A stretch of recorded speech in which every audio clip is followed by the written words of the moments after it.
team of the presidential candidates of the Labour Party, Peter Obi, have vowed to take action against the Independent National Electoral Commission Chairman Mahmood Yakubu following the deliberate refusal of the Commission to allow the legal team of the LP candidates inspect election materials in line with the order of the Court of Appeal. The court in the ruling last Wednesday refused to grant a request by INEC seeking to vary the order of the court granting access to Mr. Peter Obi as well as the People's Democratic Party counterpart, Atiku Abubakar, to inspect the bimodal voter accreditation system, BVAS, and other election materials. Joining us now is Mr. Peter Obi, presidential candidate of the Labour Party in the February 25th election held in Nigeria. Good morning and welcome to the morning show. Thank you. So we can start building a better country for our children. All right. So there are several, messaging and news going on around that INEC is not allowing your legal team to inspect the materials used, for the election. What's going to be your next action as regards this? Well, INEC is a public institution sustained by taxpayers' money, including you and me. And I believe there's a law about public institutions. If there's anything, they should be open because they conducted the election. Is that everywhere? If you do something and people are not satisfied, it's for you to open up yourself. It's not the first time I'm going to court with INEC. And since 2003, I would say several times, I've had to challenge INEC result. Remember that I'm the first governor in this country to come through the process of court by being in court for 3 years. Throughout these 3 years, I was in court with INEC giving me access to whatever materials they used to conduct the election. You've conducted the election, Rufai. You've announced or declared the winner. I'm only asking, can I have access to the documents and materials you used to arrive at that? I'm not asking you to change what you said. I remember, like I used to say people, I'm not challenging their declaration. Sorry, I'm not challenging who they declared. I'm not challenging whatever the outcome. I'm challenging the process which they arrived at their declaration. And unless we do that, we're not going to stop the rascality we witnessed in that election. The process through which people come into office is, for me, I said it everywhere, is far more fundamental than what they do thereafter. There's a process of doing things. There's a process of arriving at any destination. If, like I said in my press conference, if you're going to answer His Excellency, the process of coming to that position must be excellent. If you're going to be a bishop, there's a process of being a bishop. Dr. Ruben is a doctor. Why didn't you call me a doctor? Don't that look like a doctor? You called him a doctor because he went and read PhD. Rufai might be awarded a doctor by university. So he's a doctor. But you can't just go on the street and say you're a doctor when you're not. So there must be a process, because even if it's going to be awarded, you must have done something that merited you to be awarded that. Or you must have, like Ruben, went and read PhD. Otherwise, we're all doctors. So a process is important. Right. So what would you be doing next, really, if they're not granting you access to this? We'll follow the law. We'll go back to the court and say, what you granted, these people are not obeying. We're not going to be, for me, we'll do whatever is necessary within the law. Whatever we're going to do will be for the interest of the country. But they will give us access because they pronounce and declare somebody. So we must have access to the process they arrived at that. From our principal. I guess, you know, everybody watched it. So let's talk about it, because this is also part of the things that we'll be talking about for the past couple of days. Yes, I'm very, very happy that our principal came out to address some speculations, some suspension, and some doubt. You know, this is very, very good. It's good for all obedient, all over the world, all dedicated, patriotic Nigerians. This is good for us to know what is happening, what is our stand, what is our fate, where are we going, what is the next level. So these are part of the things that we are going to be talking about now. So please help us to share this broadcast and let others know that we are here talking about the things that is affecting you and I. How you guys doing, my people? I wish I can acknowledge everybody right there on the comment section, because I don't see the comment section already packed already. But meanwhile, a link have been posted earlier on. Click on that link, join us on screen, and let's talk and hear from you. It's not every time you have to hear from me. For me, I'm also here to hear from others. The way you learn from me, I learn from you. You know, that's why, you know, we are carrying ourselves. Thank you very much, my people. I can see mother of all, Mommy Diaspora, right there with us. Thank you very much, Mommy. Thanks for all you do for us right here.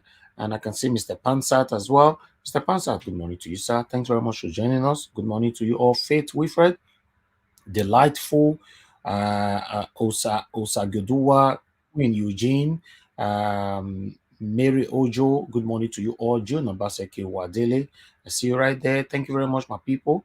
Can see Tanko Yakubu, thank you. Larry Obi, thank you, my people. Help us to share this broadcast. Like, we're going to start talking right now.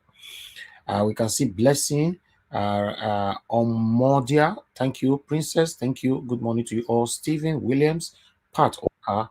I can see more people right there. I wish I can mention all the names, but I'm not sure I can mention all the names because we have lots of comments already. Remember, we'll be playing this video now for a while, so I'm not going to be able to mention everyone. Baby Love, I can see you. Siva, OM, I can see you. Vivi, Madrid TV. Thank you very much. Okay, VVP Madrid TV. Thank you. Sazel Morodio. Can see you. Good morning to you all. Please help us to share and let's talk. David Ogba, I can see you as well. Good morning, Mr. Rock. Yes, we don't normally do this in the morning, it's evening, but we have to do it this time. We're also going to be doing it again this evening. So it's going to be a busy, busy day for us here in the media. Godwin Ima, I can see you. Ibojo, thank you very much. Doris Audion, thank you. Shooks Media TV, thank you. God bless you all. I bet make una dey do una part to share and like as I'm acknowledging the people right there on the comment section. Udukaja Lucia, I can see you. Samuime, I can see you. Napoleon, I can see you. Good morning to you all. Thank you very much for joining us, Mr. Rock, once again. Thank you. God bless you all. Helen, thank you for joining us. Thank you, thank you. Please make una help us share. Pato, I can see you. Sagbovo Okonrai, I can see you. His Harley Radio, I can see you as well. God bless you all, my people. Thank you. Kojo Solomon, thank you. Okay, let me quickly move on because, like I said, I'm not going to be able to mention all names. But let's talk. We need to talk on this. The screen is almost filled up, I guess. In case you are joining us, sorry about that. INEC TV, you need to turn on your mic so that I can accept you to the screen. You know, you are not on the screen, you are not out, you are just there. So turn on your mic so that I can accept you. INEC TV, if you can hear me. If not, someone else might take your spot. Yes, my people. Now, our principal now be that Mr. Peter will be now he can talk to us this morning. You see, I'm very, very happy that in most cases, God helped me on this media, even when I know that I'm not perfect. But I'm very, very happy that in most cases I talk, I listen to myself, I try to portray myself, you know, how it should be, you know, not above my standard. You know, 3 days ago we brought a video here to talk about in fact to reinterpret or rather to broadcast the statement from the national. Please mute yourself, don't unmute yourself, Mr. Solomon. Thank you, sir. You know, to talk about the statement from the national chairman of Labour Party, you know, who said that till now till now, that word that they caused a lot of arguments, that till now, INEC have not allowed us access to the beavers. My brother, Kelvin Kell, he called in and argued that with me, telling me that he was referencing and all that, even when I know what referencing means. So, although my brother Kevin K is one of those that I respect a lot, but on that day, I did not agree with him at all. We argued it and argued it. That's what the platform is all about. Normally, I was brought up and I was taught to learn, to argue to learn, sorry, rather to argue to win. But on that particular day, I argued to learn and I argued to win on that particular day, especially, I don't know if you feel the same thing, especially when you are very, very sure of what you are saying, that these people not allow us to be vast. They tell me, say, na referencing. Who should I be referencing? National Chairman, a whole national chairman come out, come talk. You say he's referencing. A video that was done within 24 hours, we brought it here, he says referencing. Now, Peter Obi, I'm happy now that INEC TV, I think you are not sorting out your mic. Someone else might take your spot now because we have only one spot left. Yes, like I was saying, I'm happy that Mr. Rufai, my favorite, one of my favorites, let me put it like that to be fair, because I'm a big fan of Rufai. He asked him that question again, and Peter Obi just confirmed that they not allow us access to beavers. So that means I've been vindicated. That means whenever I come on this media, I've never been here to mislead the people. I come here to say it how it is, and I will tackle it or back it up with evidential content. I appreciate every one of you. Thank you so much. Silver OM, I can see you'll be struggling with your network in and out, in and out. I think somebody will soon take your spot very soon, because your network is not stable at all. I hope you're not going to be logged out again. Yeah, thank you very much, my people. The barrister, I can see you just coming in right now. Mary Ojo, I appreciate every one of you. Now, God bless you. Now, BTV Niger, thank you. Yes, Wadile, yes, God bless you all. Thank you. Didi, Anthony, I can see you. Good morning to you. Benzi Festus, I can see you. Good morning. Good morning to every one of you right there. I wish I can mention all names. Desmond, it means I can see you as well.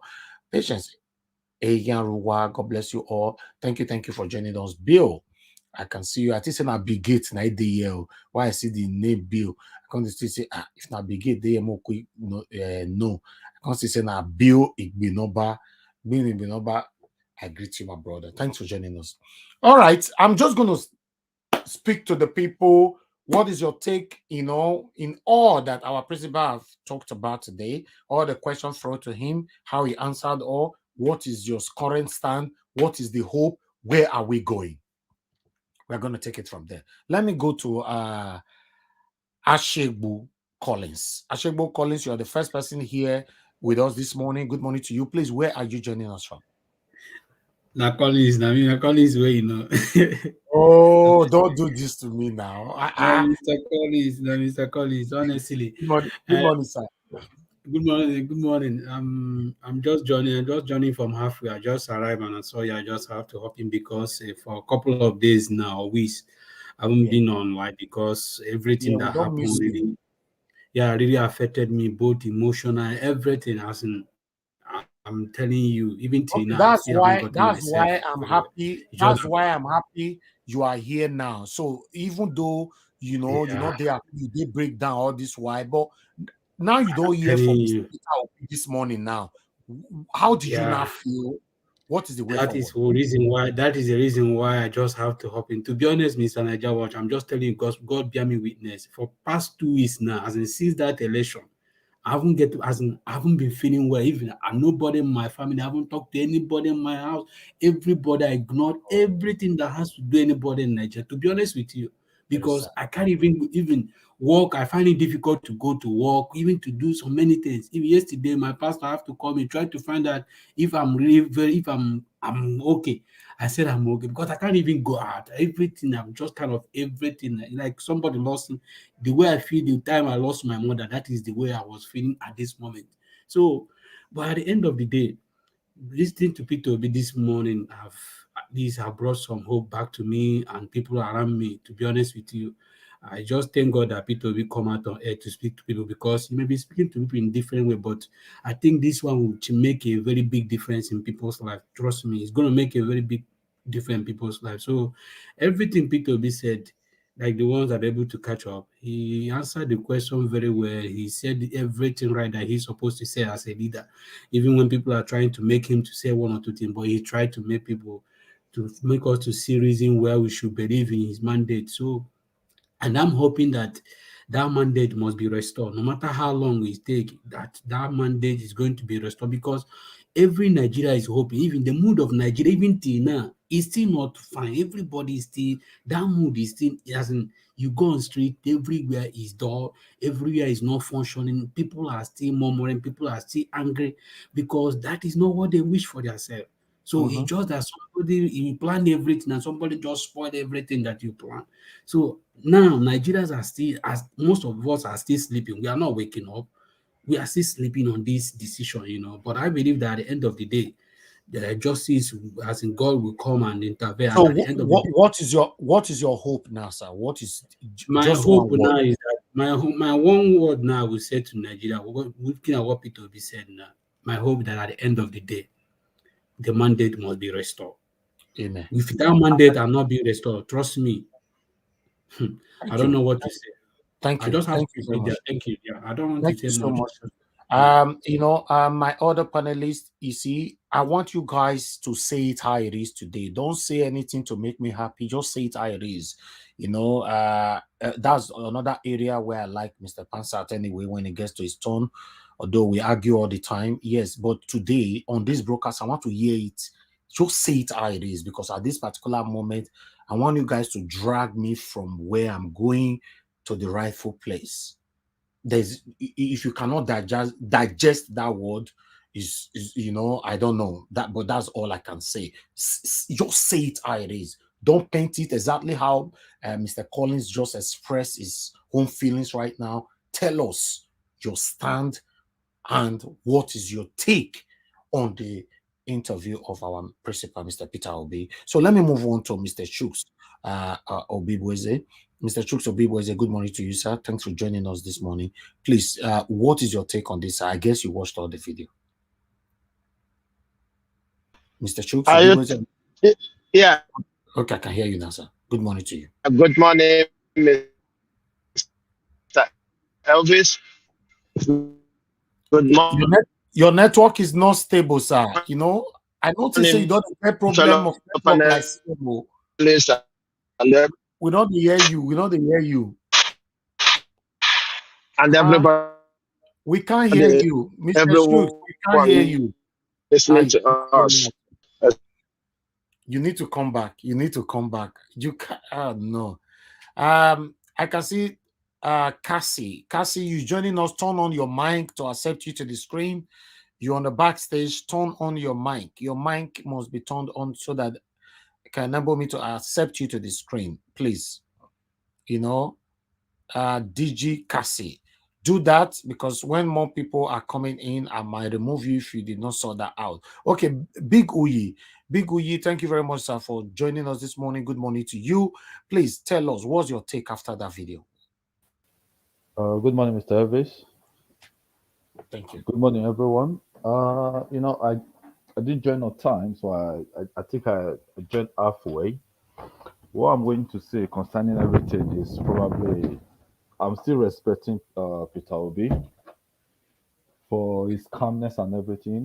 When you are so confident of something, and you know quite already you've been robbed of a particular thing, maybe something that is very precious to you, and probably if you take that person to anywhere, you have that 100% faith that you're going to get your stuff back. That confidence is still lying in Peter Obi 100%. If you see the way he's talking, look at the candidate they declared president-elect. When he's talking, the body language can easily make you understand that this guy, when a thief is being caught, the way he is. So that's exactly what is happening. And if you ask me if there is hope, Mr. Najawo, there is 100% hope. The reason I'm saying this is that probably look at the court have asked Labour Party to probably go to INEC, get the beaver, and go through it. Why are Not they probably. The court have 100%? asked them. Yes. Yes. So why are they not allowing the Labour Party? There's something fishy. So there are so many evidence, Mr. Elvis, 100%. We still have 100% hope that the mandate is going to be returned to Obi. That is it. I will yield the floor for others to speak now. Thank you. Okay. Thank you. Thank you very much. Thank you for making that brief as well. Okay. Let me come back to Mr. Chuks Obibweze if your network is stable right now. Mr. Chuks, please talk to us. Good morning to you once again. Mr. Chuks, unmute yourself. I don't know why you call it get network problem. Your network will not be like this. Abi you go visit CM. Eh? Okay. Oh, wow. Okay, let's move on to the next person quickly. Chibuzo Adi, thank you very much, sir, for joining us. Good morning to you. Please talk to us. Yeah. Thank you, Mr. Niger Watch. Thank you, everybody listening, viewers around the world. Did you manage to watch the video, sir? Yeah, I did. Okay, good. Yesterday I was speaking. I was attacked by angry mob. They just attacked me, bombed me all over. I run away. That woman no gree make I talk. It's a normal thing, sir. But no. No, but what I didn't like is the insult she just placed on me. Yes. And that is part of the argument that we normally do here all the time. Most of them take their time insulting me instead of allaying the issue or correcting me wherever that I made a mistake. Yeah. But anyway, that is wrong. Politics. I know it's fine. It's fine. That is, I was voicing my own opinion. I was expecting them to voice their own opinion, but they were attacking me anyway. But I take it. There's no problem. You see, part of the thing we are just saying there was, let me remind you the video we played either the day before yesterday about the Nollywood actor who said that we should, vote competence, even though we find them in PDP or APC, which will be mentioned here, if you can hear him when he mentioned it. Yeah. So, but a lot of people were criticizing that guy. But anyway, it's very good that Obi just came here and they make it clear to everybody that we are fighting for one Nigeria. We want to make sure that the institution stands strong, Mr. no matter whether you are APC. Yeah, okay, right. Go ahead. Yeah, can I say something, please? Just 1 second. Yeah, go ahead. Please, he did not say vote competence where Labour Party are. If the states where there is no Labour Party, then vote the competence there. He made it clear that he is in a Labour Party. You can recall when they asked him about the Enugu state, because that is where the whole thing started.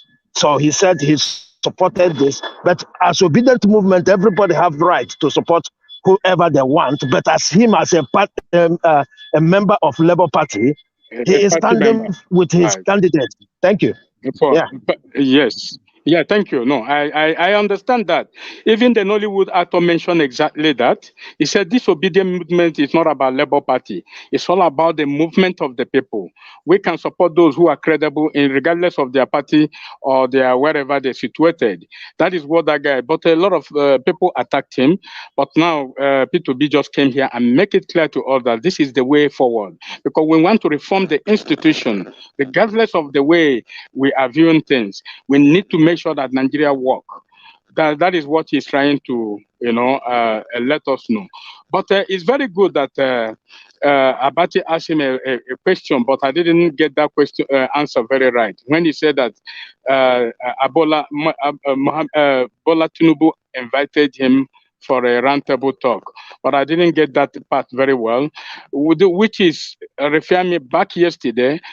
We need to work with Nigerians. Nigerians need to work, regardless of the position that you have as a Nigerian. Even though tomorrow we know how our traditional things work in Nigeria. Even though tomorrow maybe Bola Ahmed Tinubu became a president, then he called P2B, please, can you help me in a Minister of Works or Agriculture or Minister of Finance? I will not say Obi, don't do that. He will work with Tinubu, make sure that the area that he's working, he makes sure that that area became perfect, because that is an example where everybody need to learn and make sure that things work according to his mandate, or according to the way he wants to lead Nigeria when he became a president. Because we are all Nigerian. We're fighting for the same goal. We know that these people have sink Nigeria, make sure that Nigerian people are suffering. But don't forget that if you are an intelligent person working with somebody who are not intelligent, if that person you are working together, you teach him something that he doesn't know, and probably he will learn from you that you are teaching him the right way. So that is what I was expecting people to understand when it comes to leadership. Leadership does not mean that because it's our party member, it's an ethnic tribe member, it's our this, then we need to give, whether he's wrong or right, we must give him a support. That is what I'm trying to clarify yesterday, but I was attacked anyway. So, but it's fine.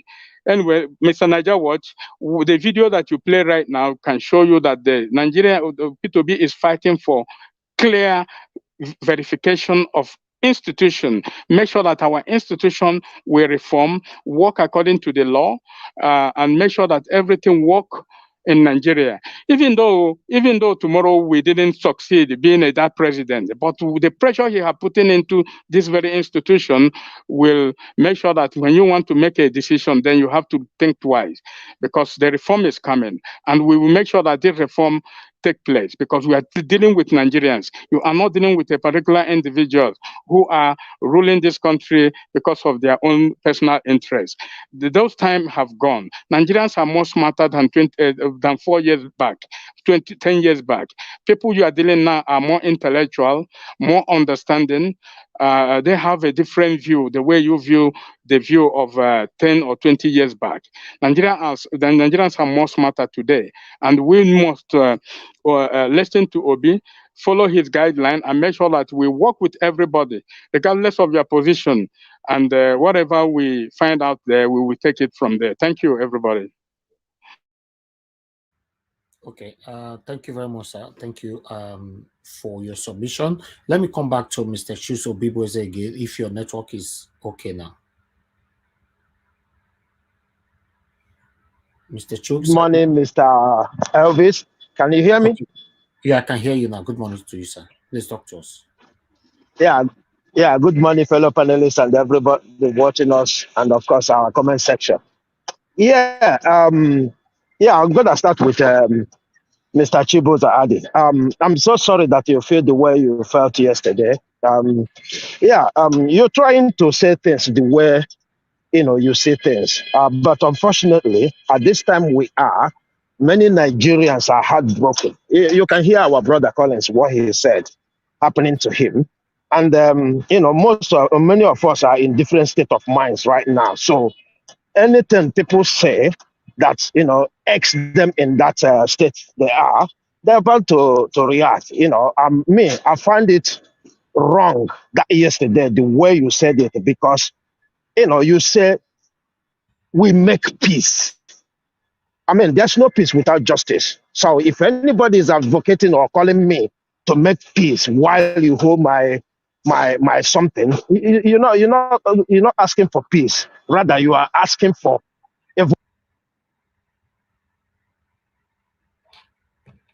Okay, we lost you again. We can't hear you, sir. Mr. Chuks Obiboze, we cannot hear you at all. Oh my God. Okay, you are back. You are back. You are back. Can you hear me? Yeah, you are good now. Go ahead. Oh my God. Sorry about that. I'm on the way. Yeah.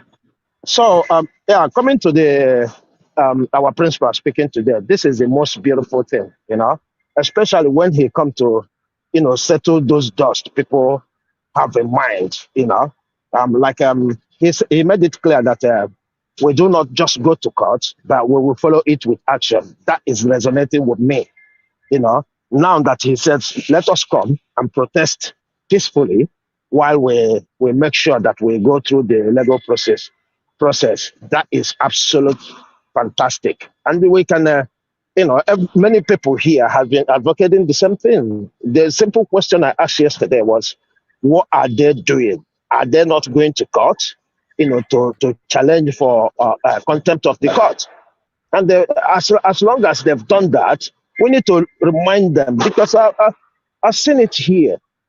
The judiciary don't care who you are. The same way the government don't care. We lost you again, sir. We lost you again. Mr. Schultz, we lost you. Yeah. Can you hear me now? Okay, you are back again from your travel. Go ahead. Yeah, you know what happened? Go to someone else so that, maybe I will be in a better position where the network is right. No, but we can hear you now. Go ahead. Okay. So, with the way, he have addressed this issue, I think we have full hope and the confidence that we will return our mandate. And, speaking about the question being asked, they put him on the spotlight, and he came out brightly. He look at the question of the whatever they asked him, and he made it clear. And Mr. Abati came back with the age. I think Mr. Peter has so many wisdom, because if I'm in his shoe, I wouldn't answer the question of that person who tweeted him without name. If he refused to call the name, I refuse to answer the question. Because it makes no sense. One, the person came there, lied about his age, and tomorrow people will be referencing on that. And you dare not call the name of the person. I mean, it's the way they treat Nigerians. It's not good. It's not good, because we can do better. You come out there, you as a journalist, somebody write something that could be an accusation, and again, you couldn't tell us the name of the person. For what? If you're not bold enough to tell us the name of the person, don't even read the text. Peter B is so, I don't know how to classify him. He's so good with what he do. Because with me, I was boiling when Mr. Batty, even before Peter B corrected them about his age, I was boiling when he can come online to read something and say it's your friend, and we can't say the name. I mean, that is, I don't know. And this is the mistake our journalist has been making, because journalists and our lawyers, they are the most corrupt people in Nigeria. Put me anywhere. Because these people, their duty is to hold the government responsible, is to hold everyone and to educate us. And look at what the side they have taken. They have taken the side of the wrong people. And they cannot even come out. We are talking about this. They have not invited INEC chairman, because the spokesperson is not, answering any kind of question. I watched him yesterday. I nearly cried.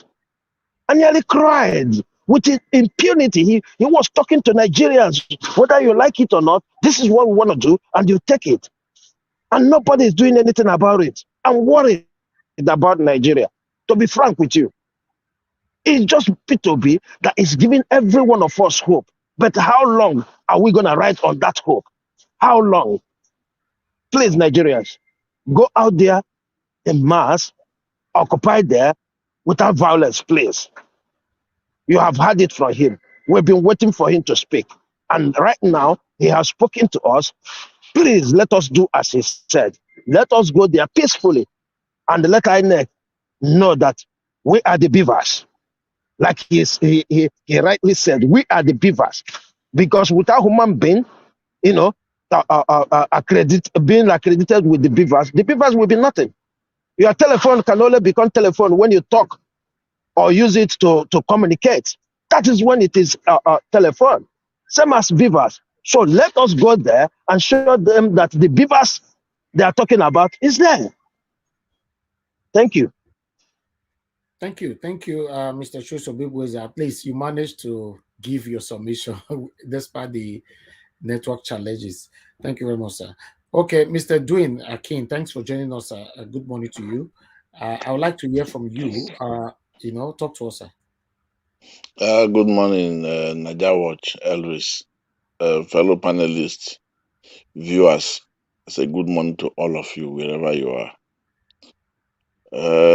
Naija Watch, yesterday I was with you guys throughout, but I was on background. Oh, you It couldn't was, join the screen. I couldn't. It was a fantastic discussion yesterday. Yeah. First and foremost, Mama that spark, please, people should leave that old woman. It's not her fault.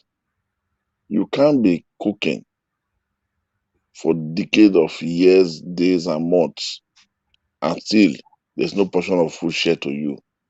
It's annoying, no matter where and how you see it. This guy that I think is Chubueze or so, who is just angry now about the caller whom they refuse to call his name. In journalism, there's always what we call an anonymous caller. Before he or she gives you a word, he will say, "This is my condition. I'm calling and I want to speak to you now on the ground that you are not going to mention my name." Exactly. If the journalist agree to it, so be it. He will never give that name out. I want you to know. At times, journalists don't just do some of these things because they want to do it. You Yes. don't know what he has come to and as an agreement in the other end. A lot of Please. people, to add to it, I pass through this almost every day. Some people call me, they don't want to mention their names. Some people write to me, they don't want me to disclose their names. Some people even write me emails, they don't want me to mention their names, so it's a normal thing. So they Mr. call it Elvis. anonymous caller. Yes, sir. Anonymous Yeah, messenger. sorry. Yeah, you see, I have no problem. Yeah, and I understand that with journalism, but you have to fact check whatever he's saying because Peter Obi has every right now to sue whoever that person is. In fact, to sue the media house for lying on his behalf. That's why before you have anonymous caller, you have to make fact check. Because I was so angry. How can you come and talk such a thing and you lied? That's Wait, why wait, I'm wait, wait, angry. I'm wait, not Although, wait, angry that wait, they although, don't wait, have wait, such in although wait, journalism. Mr. Dewey, wait, Mr. wait. Dewey, 1 minute, sir. Yeah. Sorry. If you check what Mr. Chubuzo is talking about, Mr. Chukso is talking about, he's also right because this might not be true color. And we are talking about presidential candidates here. And we are talking about national TV. Everybody's watching. So you just pass a message and you say you don't want to mention the person's name. But at the end of the day, the message has been passed. The message might be tarnishing. So yeah. Destroying. Look, in serious comments, that person, people will Why make don't you use of listen to this. me? Listen to me. Why don't Go you ahead. also see it in this aspect that coming out with this question, that circulating it in the black fold, is better that the horse's mouth was cleared to it immediately. Don't you rejoice about it? When devil is planning your downfall and God is exposing them Yeah. from their dark entity, you should be able to be happy. There are societies that don't just work because it want to work. My brother, this guy would have been circulating this thing in different direction without even knowing. But God pushed him to the limelight. And he now said it in the ears of in the whole world. And then the principal actor was there to rebuff that rubbish. And you should be happy about that. Why don't you see it from that aspect? So, in life, we must not see things in one way. Where you stand and see number 6, another person will stand there and see number 9. Okay? So, that is life. Where you stand to see a figure as 9, somebody else is seeing it as 6. So, please, I'm so happy that this morning I was supposed to go out. They said, "Oh, the bus strike because I cannot drive." Oh, good. And my phone was making noise. When I looked, behold, it's Nigeria Watch. I said, "What's wrong?" I have to rush in. I quickly check. I said, "Okay." Obi was online. So it was the making of God. Me that is talking to you like this, my dear brother, I'm a very hot person. A very hot person. I don't take nonsense. My name is Mr. Fallout. If you think you are a man, I'll say Fallout. But as age is going, you need to learn a lot of things, give up a lot of things. Most especially in this type of case, Obi knows what he's doing. He has just told us now, go out and let's carry out a mass protest. Peaceful one, of course. It must not be destructive. Now, the guy that is taking this, trying to take this mandate from him, is not asleep. I'll tell you, Obi can sleep for 3 hours, but Tinubu cannot sleep for 30 minutes because he's waiting to hear the worst. Anticipation of death is worse than death itself. He's waiting to hear, oh, the secret has leaked, they are going to take it over from him. That's even killing him more. Now that when there are some certain things, some certain discrepancies, some certain doubts that might be damaging, when God brings it out at the actual piece of time for a clearance to be made, I think we need to rejoice. It's painful. I'm not saying I'm not understanding your own perspective, view. No, I understand you. It is very, very painful when somebody is trying to destroy you. But when you are lucky, you will be there to defend yourself. My father always tell me, when you send a stammerer an errand, don't pray for the stammerer to be able to deliver your message. Pray that the person who is going to receive the message at the other end should be a patient human being. Because if he's not a patient human being, before the stammerer he will change the camera away and say, get out here, and with your stupid message. But if he's a patient person, he will always tell him, calm down, take it easy. Calm down. Say it. I know. Just say it. Take it easy and say it. That's what my father always tell me. So the way we approach things matters a lot. I cannot approach things the way Peter Obi is approaching things. And you cannot approach things the way I approach things. So please, that guy that called, whatever he says is not our problem right now. Our problem is let him give us our mandate. And the only interest I have there is that God has exposed him at the right time that he called. What about if he had called the media house and said, this man, and the media man would just say, I mean, there are some sentences that will go that is so damaging. The time that message came, it came at the right time that the principal actor was there to deflate that thing. It's important for all of us. Now, the issue of INEC not allowing them to inspect the beavers and whatever, he has not cleared it. Now, they've not gone back to court to register the complaint of not obeying the court order, which is very, very necessary. You see one thing, when you make one mistake by lying, at the time you want to try to defend it so that your life and your mistake stays, you lie again. I think you try to defend it. The more you try to defend it, to protect it, so you will not be exposed, you come to lie. That is normal. That's everything. That's about life. Now, these guys, this thing they are doing now, they are creating more advantage for Peter Obi. Refusing this court order now, if you were genuine, no matter what they are going to submit tomorrow, you want now the defense lawyer, the Obi lawyers to keep quiet to say, okay, you submit, okay, fine. They will not say, why? What takes you a long time? Why was the delay? What happened? What did you do? How can you not tell us and convince us that this is the right one? You people don't see it. That this is a calm way to questionable character.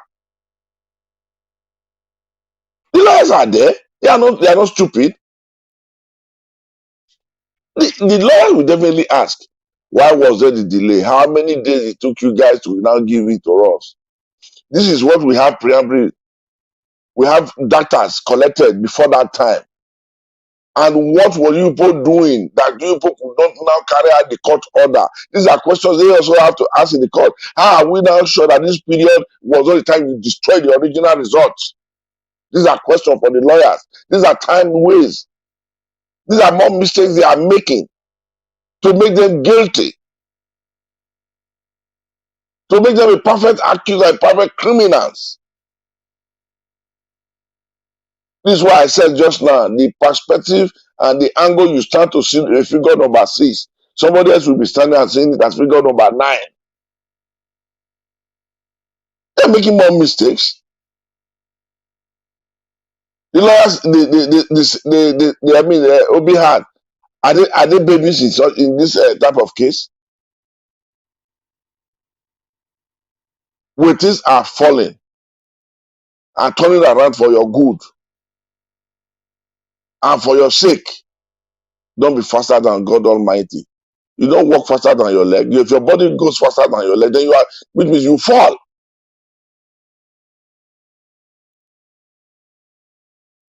My dear brothers and sisters, fellow Nigerians, this is a mindset of pains and unacceptability to the thinking of a right human being. The slavery is enough. The bondage is enough. The people are crying. The children are yearning for peace of mind and stability. Everybody is anticipating the movement of joy and happiness. We are all fellow Nigerians. No Nigerian has better head than one. We all came from the Almighty God as a creature. And we decide to live together as one in a single entity of a country called Nigeria. Nobody, I repeat, nobody should seem and deem his or herself better than the other.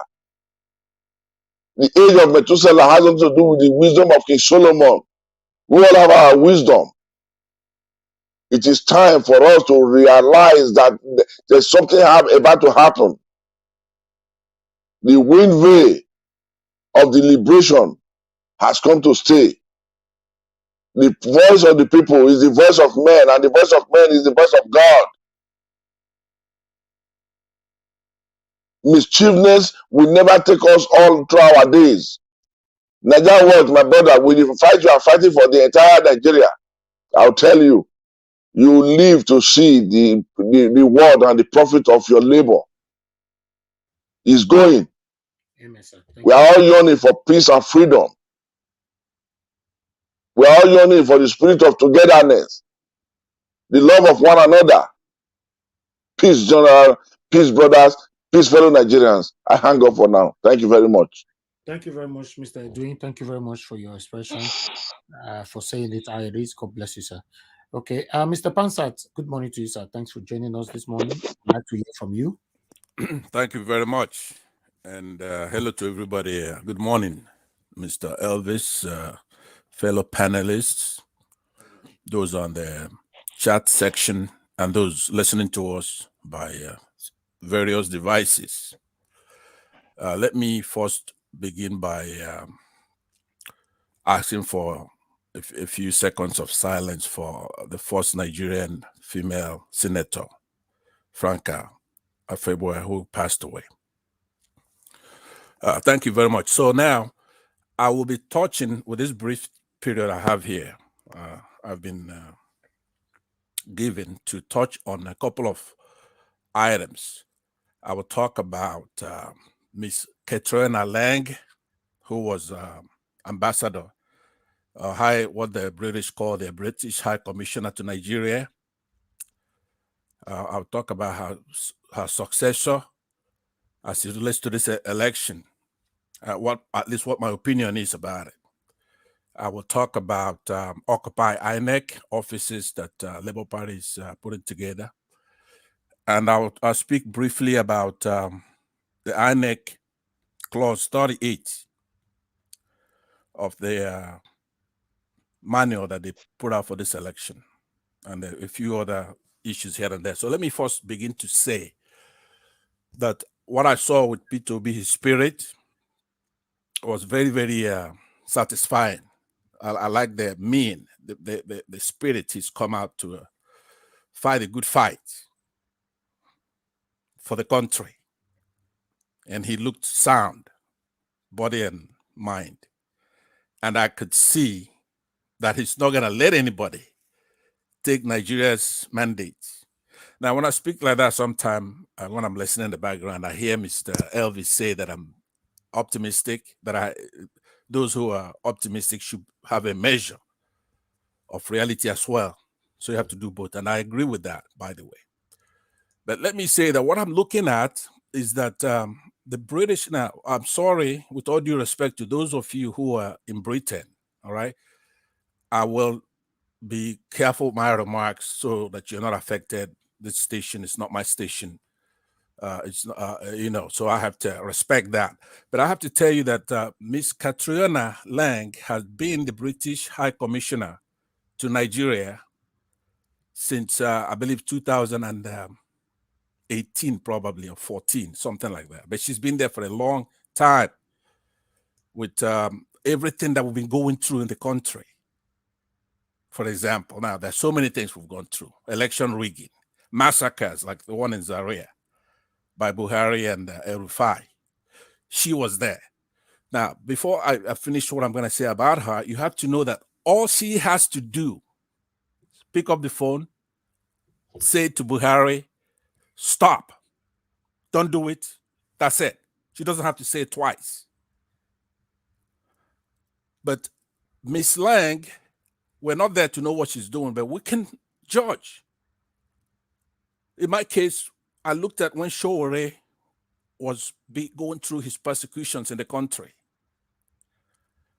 And all Miss Lang had to do, Commissioner Lang, is to say, hey, stop. Bring the guy to court. Bring him to court. She didn't do that. Because if she did, if Buhari refuses, Buhari cannot go to Britain for medical activities, intrusive medical activities. She didn't do that. So every election in 2015, when Jonathan was removed under suspicious circumstances, she comes and she said, oh, look, there's a little bit of something here. We're going to look at it. But they always won. The bad people in the country. 2019, Buhari can do anything. So the American ambassadors tag along, and she had total control of what the American ambassadors do. So what I've been doing is to watch her now. I'm going to tell you, we're not stupid. She came from Zimbabwe. We know what she did to Zimbabwe over there. Their currency was nothing.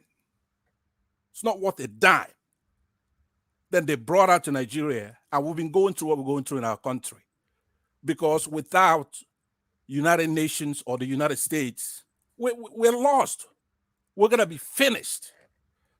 So what I was watching, and this is not my opinion, after this election, she rushed, picked up the phone to congratulate Tinubu for it's not a perfect election, but congratulations, you are now president-elect and that kind of stuff. But interestingly, the United States, there was a low-level State Department guy that followed her to do that. But there was break. America applied brakes when the ambassador from the United States finally spoke up on her own. She found that election to be inadequate. It didn't meet standards. They put a brake on it. So the British Prime Minister, interestingly, after Ms. Lang did that, had called Tinubu to congratulate him. So once he stuck out his neck there, the Americans put brakes. So what happened next? Maybe it's unrelated. There's no nexus right now, but in my opinion, it is related because she's been there a long time. They record her. Her last month is going to be April. America is watching to see how the court's action goes. And I'm cautioning the Labour Party, the only salvation you have here is the United States, the Congress, and of course, Biden administration. We're here, I believe on the 17th, the activity is going to begin here. There'll be a national press conference where the United States, Nigerians in diaspora, we're going to go to let them know that this cannot happen. But one of the biggest breaks we have is that Miss Lang has been recalled, but she doesn't leave until April, which is shortly after that, May 29th, will be a handover. But she needed to go. We can't do anything when she's there. That is my opinion. Because if you're going to challenge me, you tell me, how could you be a high commissioner in Nigeria and somebody's going to grab Showore, a young man that is not a criminal, and throw me in jail, beat him up, shoot at him? You never stopped. You never called to say, stop doing that. Nnamdi Kanu is a citizen of United Kingdom, Britain.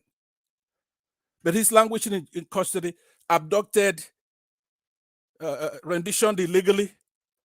Nothing from Miss Lang. Nothing.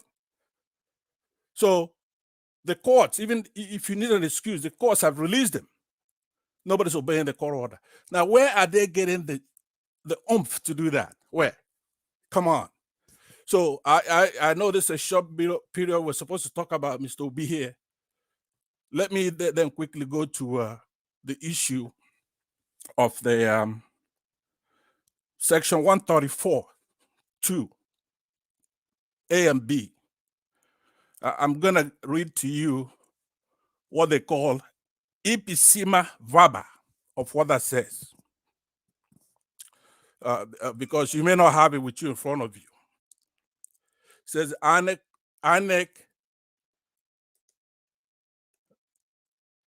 Let me just make sure that I have it in front of me. The Abuja is not a state. You're supposed to get 25% and actually win that particular Abuja in order for you to be president of Nigeria. So Mr. Obi didn't address that directly. So let me just leave that for right now. In case if I'm not stopped, I'll come back to that because I want to read verbatim what it says. But the INEC commissioner who's been on TV this weekend has been talking about they had 176. Sorry, sir. What page are you reading? Sorry. I'm gonna come back to that. I want to have it in front of me so I could quote you. Okay. I was gonna read it. It's section 134(2) A and B. But I'll come back to that. If you can pull it up, then I will appreciate it. I don't have it in front of me. But I also want to talk about the Electoral Act of 2022. It makes it very clear that every registered political party, in conjunction with their candidates, have the right to send agents to every polling unit in Nigeria. So the INEC commissioner was all over the television talking about how many people. He said PDP deployed 176,588, which is just a few, maybe a dozen short of the 176,666, right? The total. So PDP had 176,588 polling agents.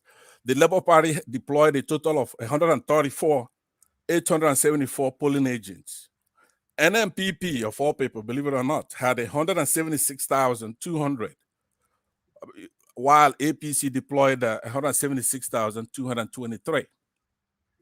So we should then know that these political parties have what they call the form EC8, which gives the polling unit results.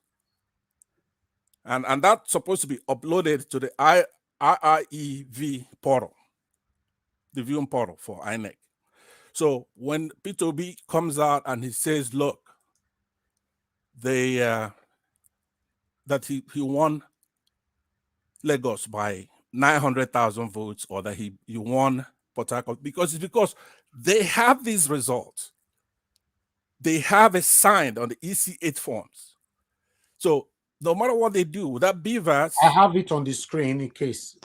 Go ahead. Okay, I appreciate that very much. I'll conclude with it, by the way. So I wanted to say that this particular, if you look at the electronically transmitted results, goes to the system. Okay, so let me actually read that. I will also, if you want to put that on your screen, you can. I'm reading now the clause 38 of the INEC regulations and guidelines for the conduct of elections 2022. So I don't know if you could pull it up, but it reads as thus. Upon completion of all the polling unit voting and results procedures, the presiding officer shall, I, electronically transmit or transfer the result of the polling unit direct to the collation system as prescribed by the commission. So now that's very important, Elvis. What I want you to understand here, and if those who are even smarter than me with the lawyers for labor, they should pay very close attention to that. Clause 38, I, electronically transmit or transfer result of the polling unit direct to the collation system as prescribed by the commission. So two things to note in that clause is that one is talking about collation system, not the collation center, because some people are saying, hey, INEC, because it says transfer and not transmit, that they're talking about somebody carrying it over there. No, because it's making it very clear that it goes to the system as prescribed, past tense, by the commission, not something they're going to make up outside of that guideline. The guideline is telling you that it has to be transmitted but to the system. And to make that case very clear, if you go further down, then it talks about carrying the things to the collation center. Okay, so I want that to be very, very clear, because it's very clear like an arrow. I've gone on and on, but that section that we talked about on the Abuja, that also is very clear as an arrow that you do have to win Abuja. But I would, because I've gone on and on, the one you have in front right there, we could I'll deal with it if I talk again. Okay. Okay. Thank you very much. Thank you very much, Mr. Pansa. Thank you. I understand. Mr. Elvis, can I please quickly contribute to what this guy was just saying, please? Okay. Okay. Go ahead. Thank you very much, the last speaker. Mr. name is Pansat. Mr. Pansa, thank you very much. You see, all you said was in line. I want to quickly bring the reasons why this problem is lingering to our viewers' understanding. You see, when Obasanjo was arrested by Abacha, his telephone was with him. The military intelligence, they made a mistake and they didn't search him properly. He had it on him. So when they were in military cell, then it was Dia that was having it. So he now said, my telephone is even on me, and they made a mistake. Then Obasanjo said, please, can I quickly have it? He said yes. He gave it to him. He now called Jim Carter, because Obasanjo and Jim Carter, they are personal good friends. He now called Jim Carter. And I said, it's Obi. What's happening? What am I hearing in your country? He said, yes, I've been framed up. There was nothing like military coup. All of us here, we have been framed up. He said, you mean you are telling me now that there was nothing like that? He said, yes, there was nothing like that. How will I lie to you? Then he said, I just called you now to do something for me. And then Jim Carter told him straight away, yes, you know the problem we are having, we are not so much tied to Nigeria. What I will do is I will now have to call Britain. Let me quickly call the former British Prime Minister. What is he called? I remember his name anyway. Tony He now Blair. quickly have to call. Tony Blair, exactly, Blair. So he now quickly called Blair. He now said, you know, you people are tied to Nigeria. This is what is happening. I spoke to Obi, because Jim Carter called him Obi. He said, I spoke to Obi. He told me there was no that it was a complete total framework. Blair now pick up the telephone. What did he do? He now called Nigeria Abacha. He said, listen, all that is happening, we have our intelligence on the ground. If anybody among these people is executed, Nigeria will drink their oil. All right. I swear to Almighty God, no Nigeria oil will ever the oil market. Do it, believe it, or you leave it. He hung the phone. Abacha now gave order that they should wait. If not, I swear to God Almighty, my dear brothers, OBJ wouldn't have been alive today. It was just that one simple phone call that saved him. You see, most of these people, they know Nigeria too well.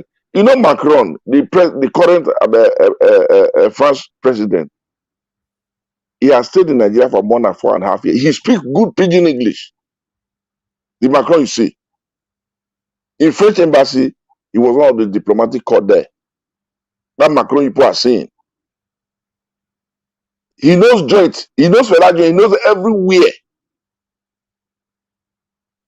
Most of these people they deploy, they have used to Nigeria. I mean, I don't want to even discuss it. If you know what the Germans, the Dutch Nachricht, if you know the way they describe the president-elect, you will shed tears for yourself. Somebody called me and said, quickly move in there. Look at what the Germans have written. When you look at it, say it in German language, you will not understand. But when you read German, you will shed tears. Drug Baron Lord has finally been elected as the president of Nigeria. Okay. Thank you, sir. So that's just it. Thank you very much. Thank you. Mr. Panzer, you're talking about clause 38. What section, sir? What section are you talking about? It's clause 38, right? It's like it's called a Okay, you don't know this section, right? No, it's not the section. It's not done in section. This is the Is it on INEC 1999 Constitution? No, it's a INEC procedure. Okay. Election, but it's law though, because it's the INEC manual for this election for 2023. It's a law because INEC made it so. Once INEC passes that, that is the law. That's what determines what day the election is going to hold. All those things. But my question is, why is Nigerian government? Because this is why I can't trust these people forever. Why is Nigerian government in section 137, then you come down here, where you can see you cannot declare someone a president, which is who if the person is of unsound mind. Right. Bola Ahmed Tinubu displayed this symptom throughout the campaign. Exactly. None of the candidates to check on their health status. You just declare somebody a president. I'm not talking about only Bola Ahmed Tinubu now. None of the presidential candidates were called for scrutiny to check your health status. Right. We talked about it several times. Mainstream medias, they talk about it. Everybody talked about it. But the government or whatever, the fake government, they look down on it, they bypassed it, and declare somebody a president-elect. Right. But according to the constitution that I have right here now, that you can see, I can see, and we can read together, you can't declare someone who is of unsound mind. Okay, let's assume none of them is on unsound mind. Then prove it. Why can't we have a camera when you are checking these people's health? Check them. Let's see. It's just like somebody was saying the other day on one of the mainstream media that on the day of judgment on this presidential case, they should allow camera in the court. If not be said because Nigeria is so useless to that extent, normally, should they be advised that they should allow camera in the court? No. Let us see it. What are you hiding? You've declared somebody as a president-elect. Now, Nigerians, we are not aware of this person's health. Like I said before, I don't care if it's Tinubu, Peter Obi, or Atiku. If my principal is declared tomorrow as the rightful winner of this election, then check his health. We want to know. It's our constitutional right to know the health status of our president. Are they going there to serve themselves or to serve us? Me, I don't understand, because this constitution that we are reading now, you can see the constitution, you look like everything they right. Then they now decide who the constitution will be affected and who the constitution will be favorable to. That's what we are seeing here. You know, if we have to go to that 34, it's right there. Look at the statement. It's right there. INEC did not follow this 134, this section 34, all of them. We don't read that for here before. See, all this part here, INEC not follow anyone. Right. You know, Mr. Elvis, sad, the most important thing you have to bear in mind is that I posted it on the private chat and also on the regular chat section, which is you need to have a copy of this, like whenever we're discussing, because there is a linchpin for INEC, right? INEC, even though these results were marred by a lot of irregularities, such as late arrival of electoral materials, voter suppression, thuggery, manipulation of election results, right? Above all, as an umpire, INEC breached its guidelines and regulations for the election provisions of because that's provision goes together with the Electoral Act. It's not even a question.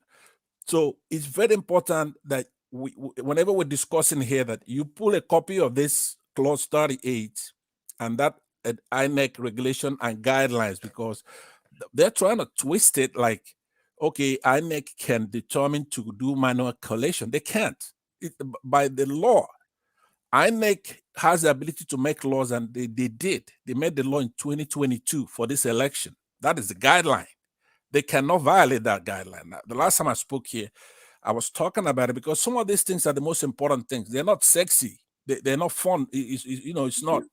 To be honest, yeah. Mr. Pansat, to be honest, sometimes when you look at the things that is going on in Nigeria, one just give up, to be honest, because this is the first time you are seeing all Nigerians came together because of the emergence of Peter Obi. Normally, people don't show interest in Nigerian politics anymore. Normally. That's right. It's because of Peter Obi, you don't see a lot of people now say, oh, okay, this kind of thing still exists for our country. Okay, more support. Now look what is happening. It goes, but that thing that's bestowed on Peter Obi is actually from the youth, the people, okay?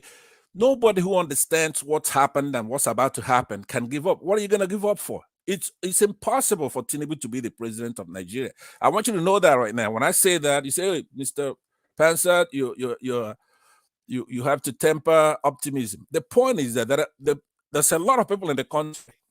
Obasanjo, believe it or not, a prophet is not in his own land. He is in charge of elections in Africa. They pull him out from AU to the United Nations to go and observe elections or make peace between African states. He's on record to say that this election doesn't pass muster. Bar Clark, Adebanjo, Christians in the north, right? A lot of people in the southeast, people from Edo State, people in Lagos, we're waiting for the process, but apparently the INEC chairman is doing, you had a guest here today who had an eloquence about him, how to talk about the Muslim-Christian dichotomy. I try to talk about it when I'm here, but I don't know how to talk about it, right? But he was able to make his case. He's not talking about Islam or the tenets of Islam. But look, there's a chip that must be taken off from those northern Muslims who think that we're not conquer people. You can't be belligerent to not just rig an election, but do it in front of us disrespectfully and say, how many battalions do you have? That's exactly the INEC chairman is not smiling. He's changed his face, and it's like we're conquer people. We're not conquer people. There's no way you're going to take the mandate of people who went out there and voted and they give it to Tinubu. It's never going to happen. I want you to look. Don't be disillusioned, because there are many layers to peel the onion. Even if Peter Obi succumbs and say, look, I give up. So does that mean that we give up? No. No. No. Look, there are many people who are law-abiding people. They don't want to jump the gun. They want the court process to proceed.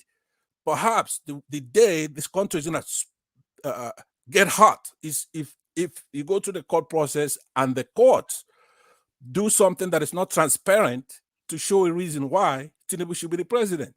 For right now, there is no cause for alarm. He's not winning. He's getting a bogus certificate, and then he's doing what people who normally do things like that, which is inevitable. Look, I got a certificate. Okay. I've called in some meetings. I'm meeting with the assemblies. I'm meeting with the speaker. I'm president. No, that's not the way it works. There are people, not just obedient, okay? We may not have the number, but there are people who are going to watch this. I'm watching the United States. I said that the last time. Let me conclude with this. If the United States does the wrong thing here, it's going to be very difficult for us. All right? So Mr. Biden and his administration have to be very, very clear on this. They have to, they got to look at his record, look at the record of Tinubu in the United States. He's probably persona non grata. He's got a record here for heroin. So I'm saying that the only life we have now is that I believe the United States is going to do the right thing here. But because if, as far as the United States does the right thing, it's not going to work. He cannot pull it off, because Saddam Hussein used to get 97% of vote in Iraq, circa 2001. He got 97%. He's a Sunni Muslim in a Shia majority country, right? And he then used to disobey court orders, disobey UN resolutions, lob missiles at Israel. And then the United States removed him from office. So I believe that Nigeria fits Iraq like a glove. If they go that route, thank you. Thank you, Mr. Pansat. I would like to quickly hear from INEC TV. Thank you very much for your patience.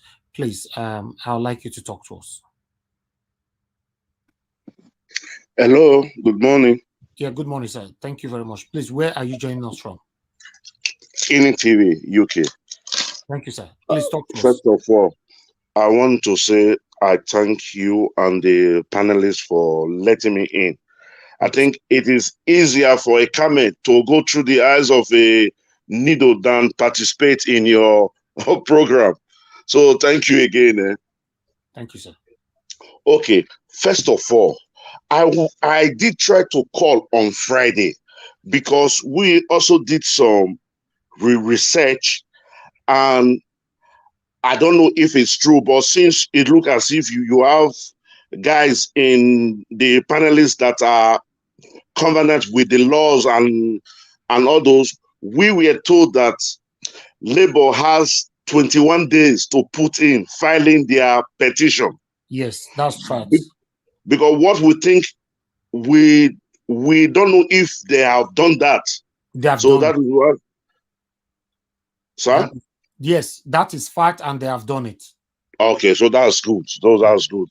So and another thing I want to say, Dr. Abati, from his body language, I believe Dr. Abati is biased against Peter Obi. And this is further buttressed because Atiku was his candidate. So that's my own opinion. So anytime Dr. Abati throw questions, I'm always skeptical with his questions to not only Peter Obi, but to Labour Party members and all the others. That is on that issue. So Dr. Abati is not somebody to be trusted. Then Nigeria is a sovereign state. Let's forget about, say, Britain will come here and solve our problem for us. These countries are out there for their interest. If their interests align with coming out and standing for the people, they will do that. But if their interest does not, they will sit on the fence like what they are doing now and they have been doing. You will remember our oil that have been stolen, barrels and millions of oil that have been stolen. A lot of them have been traced to Britain. Do you think it's just the common people here that brought the oil here? So let's try as much as possible not to count on them. It is good we talk to the press. That's the international press. The international press can force the government to begin to look at things from another perspective. But apart from that, it will be difficult for them to come and say they want to help you. They will only come to help you when it looks as if it's been open. The secret is out there in the open, and they will not want to fall short from the eyes of their public. So I try as much as possible. This issue is ours, and we are going to solve it. But my fear now is like a boxing match where you have two people fighting, and the referee is supporting one. So it will take the grace of God for the opponent to win, because it's probably the referee might not even count some points that the winner will get. So what I am asking now is, I thank God the ONGs in Nigeria are coming out and speaking out. The international press are speaking out. The people too are speaking out. If you go to internet now, a lot of people are doing TikTok on just to promote Peter Obi. So the youths are doing a lot of things. And for Labour, since I know Labour has a big platform, this protest that they said they want to carry out, I am 100% in support. Why? It is a protest against INEC, the institution. So it's not going to be people protesting every part of the city, because I believe protest is the voice of the unheard. So I support, but we should try as much as possible, Labour should try as much as possible to guide the people that will be involved. Because just like the NSACs, the government can sponsor people to come in and thwart the efforts. So that is my own opinion. It's a 50-50 chance, because INEC has refused to show us the evidence. So if they have shown because what we hear is that Labour won 18 states and federal capital. So that is just on the air. But it would be better if the INEC portal or their beavers reveal this win. It would be of a very, like that's a, it will be a big blow to Tinubu. So that is all I have to say. It's our prayer. Mr. Elvis, I'm Yes, sorry. sir. Can I ask permission to ask Mr. NETV one question, or just add to what he Okay, said? just go straight to the point. Yeah. Okay, Mr. NE, that is, I'm responding to this because I hear it a lot, that states act based on their interest, and that is true, right? But the state's interest is not calculated the way a normal person would do so. In essence, they calculate their interest in relative terms. That's the way it's done in political science. Not in absolute terms, but in relative terms. If they know, for example, that the country is going to be aflame, you're gonna from River State where the oil is, so all over the country, they don't want that because it will affect their interests, their businesses, and stuff like that, right? So, but on to wrap it up, I'm saying that we can't be proud. If Africa was strong and doing the right thing without tribalism, without all this military taking over our country, if we're acting, we can say we don't need help. But how do you think these people are able to hold us down? It's because they have outside help. So we cannot do it by ourselves, but we have to do the diplomacy required. We can't be obnoxious and say, oh yeah, we can take care of this. But you can't, because they have guns. You have soldiers, a few people holding down 200 million people. So we need good actors. We need to shame them into doing the right thing, like South Africa did until they were freed. All right, you have 5 million people holding down 25 million South Africans, but they were able to finally get the ear of outside world, right? So we need that now. We can't say we cannot do it ourselves because we're not working smart. We're not working together. All right. Please, So can I interject, Pansat, a little Can bit? I come in here? No, please, can I just I just want to remind Pansat that the Western countries, in the face of the crisis between them and Russia, they will never like to see any good thing happening in Africa. They want to continue to tap our resources to feed their industry. So you don't expect them to help you out, sir. Exactly. The problem of Africans lies within our hand. Okay. Mr. Tony, you will be the next. Let Mr. Ini finish his session. Mr. Ini, respond to Mr. Pansa then. No, I did not say we don't need help. We need every help that we can get. But if we are counting on the American government and the British government, then we should do a rethink. What we can do is to begin to use the press. Maybe the press will put pressure on the government. Do you know how much Nigeria is paying to Britain on the Commonwealth front? So the British government will benefit more from a Tinubu government than Peter Obi's government. So that's the simple truth. I rest my case here, sir. Thank you very much. I appreciate. God bless you, sir. I really do appreciate you for coming here to speak with us. Thank you very much. We're looking forward to having you again next time. I would like us to hear from Mr. Tony. Mr. Tony, is your turn right now. Good morning to you. Please talk to us. I'm not sure if you watched the video of Mr. Peter Obi or if you are just here to comment generally. Good morning, sir. I want to thank you and I wish you more grease to your elbow for hosting all the shows, both morning and the evening. Thank you. So I really want to thank you. May God bless you, our Sanobra, our God, Africa God.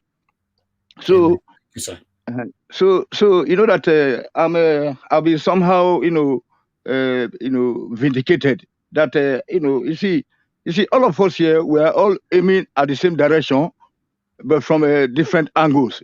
So there shouldn't be any quarrel, within us. Like as I experienced yesterday. I couldn't sleep fine yesterday. I just managed to eat after listening to the curses being rained on that guy that was trying to come out from a certain angle, although he didn't land. So, but today he landed his point somehow. But which I disagree with him also 50-50. Like in the case of negotiation, I think that was not a wrong opinion. But for him to say that, for him to conclude that for Peter Obi to be a minister, no, I totally disagree with that. So, but from my own perspective, I would rather see a situation whereby we the Southerners are strategizing and they're working together somehow. If you say, okay, negotiation, we can negotiate with Tinubu, because this is not about Tinubu now. So it is about the non-South dialogue. I will end there for that and for that one. So I don't want to go. So I don't want to go into the sessional something. So it is about the non-South dialogue. So as the Northerners are not speaking, so we should also be calm and then be negotiating, behind the scene, to see how we can be able to synergize and then build bridges between ourselves here, in the south, down south, and see whether there's a possibility of Tinubu and will be striking a deal on how to move forward. Because at the end of the day, there are no institutions in Nigeria.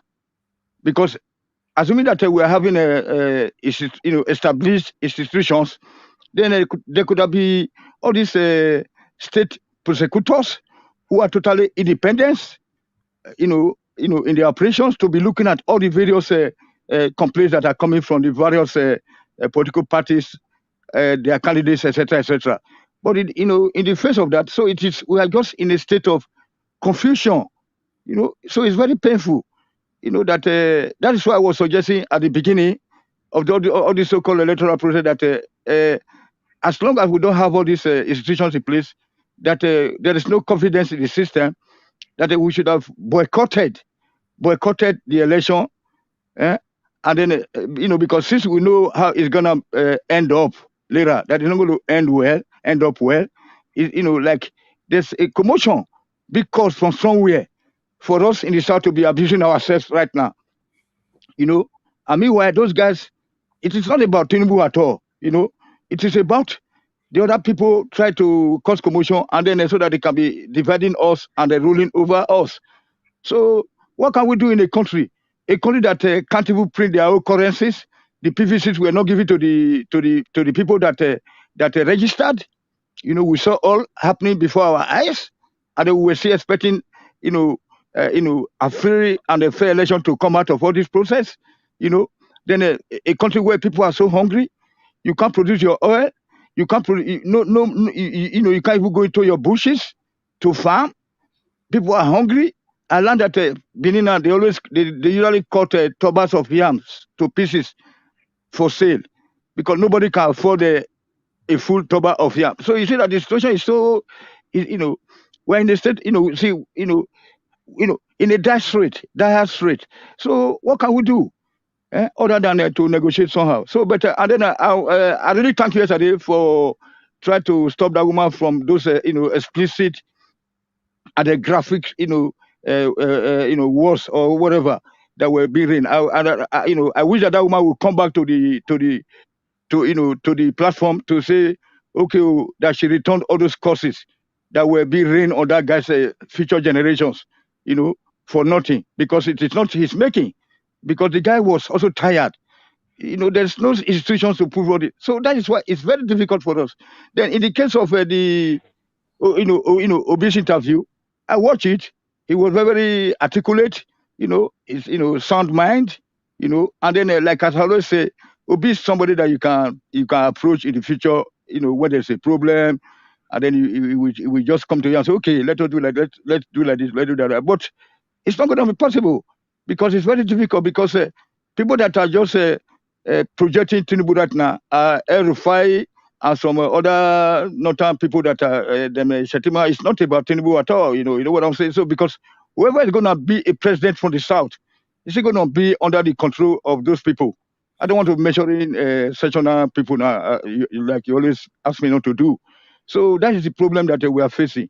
So what we have to do, you can mention them, but don't talk harsh on anybody. You can mention anybody. Sir. It's just that you need to control how you address other race. Yes, this platform is against it. Yes, sir.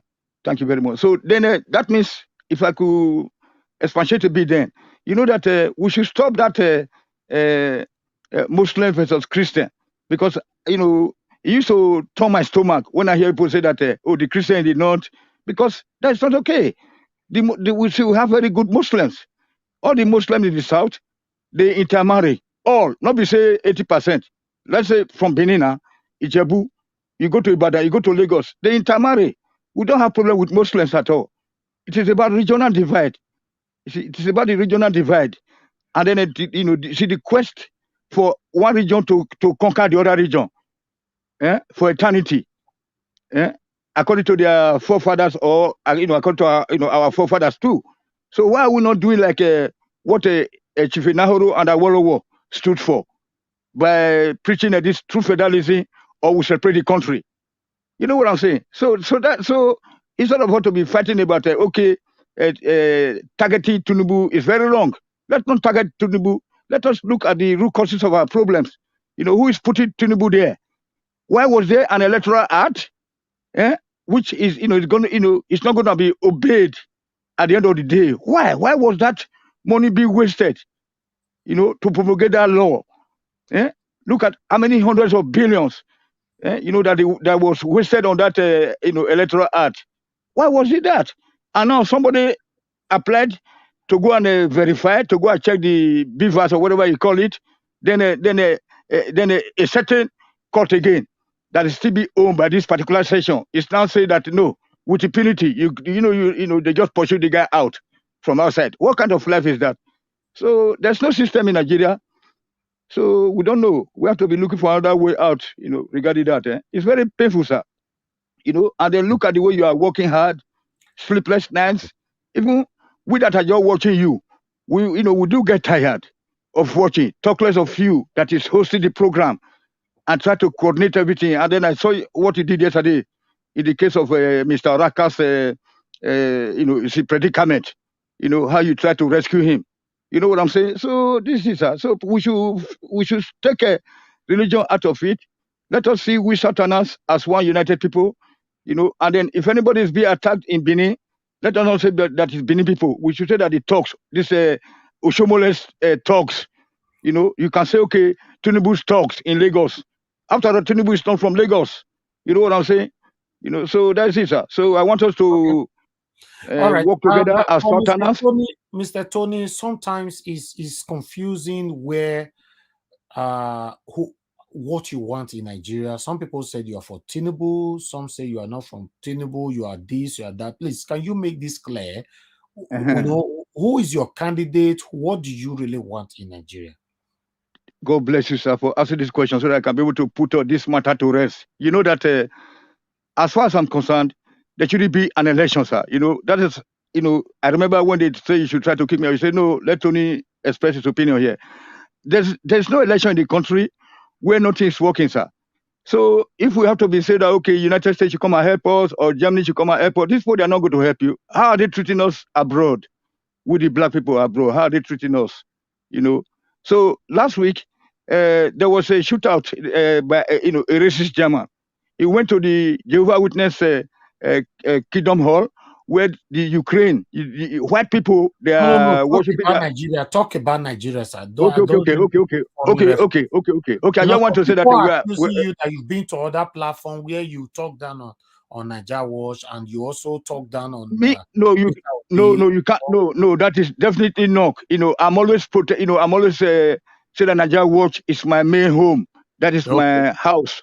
Okay, but what do you want? If you say nothing is working, we have to stand behind somebody to change the situation we are facing in Nigeria. So who are you standing by? Because this change cannot just happen if you are not behind somebody. It's just like somebody coming to this channel to say, oh, I don't want any of them, but I want Nigeria to change. It's not possible. Somebody must be there as a leader that we all will follow. So who do you want in Nigeria? No, I'm totally against an election without a national census. Nigeria Watch, boss. You know me now that I never second guessed when I'm speaking.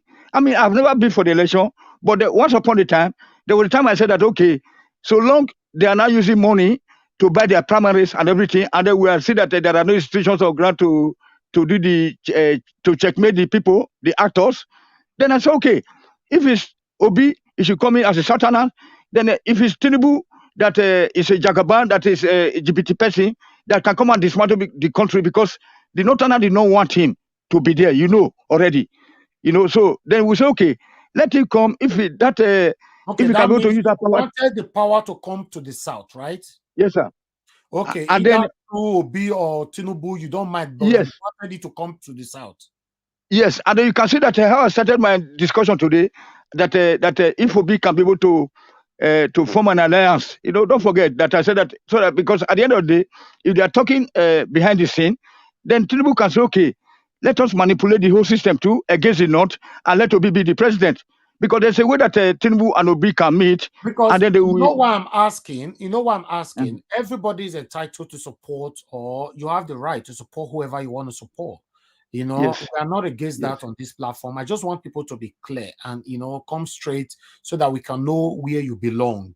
You understand? Yes. Two, if you are one of the people that are supporting Tinubu and you're always pushing against the North all the time, and you know that Tinubu, God forbid, if he end up as the president of Nigeria, you know who is his vice, what is it called?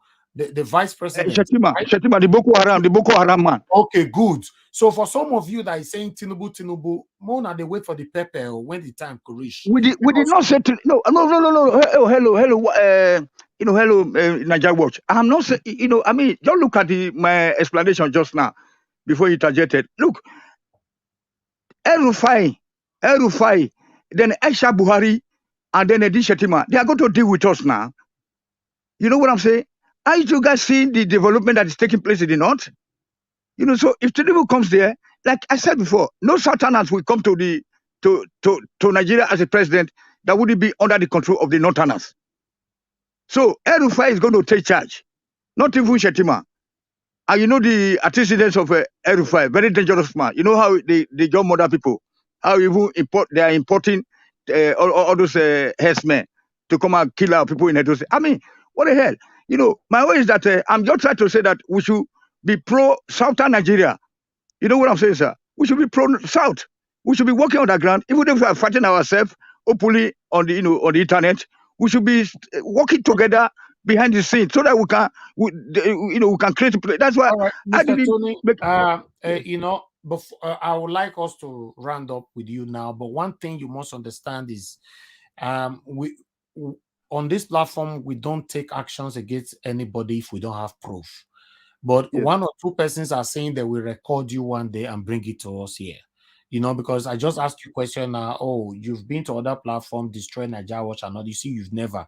Wish I would. No. That cannot be Tony. That cannot be Tony. Oh, you yourself, you should know that. You should have known that. That's what I'm saying. I said I will believe that. But the day they will send out a clip, you know, in terms of me asking you like this, I will play the clip for you to hear yourself. I have the clips. I have about 3 clips. I would like clips right now.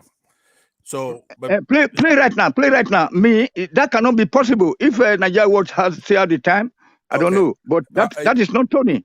Okay, no. Let me, before I give him the clips, I'll post them. If you say that I said Tinubu, but not to say against Nigeria Watch in my life, never. Yeah, that's why I want to clarify what I have on the clips. Then if you say no, that if you say they are correct, then I won't post it. There will be no need. It'll be mute. But if you deny it, then I will. Okay, number one, I have you on clip saying that Tinubu is the Jagaban, that he's the right man for the job, that he is the right man for the job, that Obi is an Igbo, that you don't support him, that you support Tinubu, that he's the right person, that he's trained, that he has some prowess from his business, from his experience. That's one. Do you deny that? No, that was not me then. If you say that if I ever talk about Tinubu there, that if he can be able to force his way into it to come and give us state police, hold on, Mr. Tony. Not my voice. Hold on. It's your right, like I said, it's your right to support whoever you want to support. No, for me to go against Igbo, no, that's not possible. Let him. He asked me a question now. It's good for us to know where you stand. That is my concern. But did you believe that I can say such a thing? You know what you have to do. No, I did not. But if he has to extract them. He has to extract the 2 messages and then bring it up here. Okay, Mr. Pansad, he said he didn't. Okay, so no, that is not my voice. That was not my voice. Okay, so you my voice is unique. Let me hold on. Let me just get it very exactly what you're denying, right? You said that you support Tinubu Jagaban to be the person that the right person want because he has experience, he can be able to deal with the situations in the country, right? And then you went on to say the other things I said, but let's just say, because that's not really relevant, but state police, regionalization. Right. You did say that in this clip. Yeah, you said that you elucidated why you want Jagaban to be the person who won. Yeah, one of them being state police. No, not to won. No. Ever since ever since he has been declared the president, I've never spoken in any platform. Talking about Tinubu. Yes, you have. I have the clip. No, that's why I want to. Recently. Yeah, the election took place about 25th.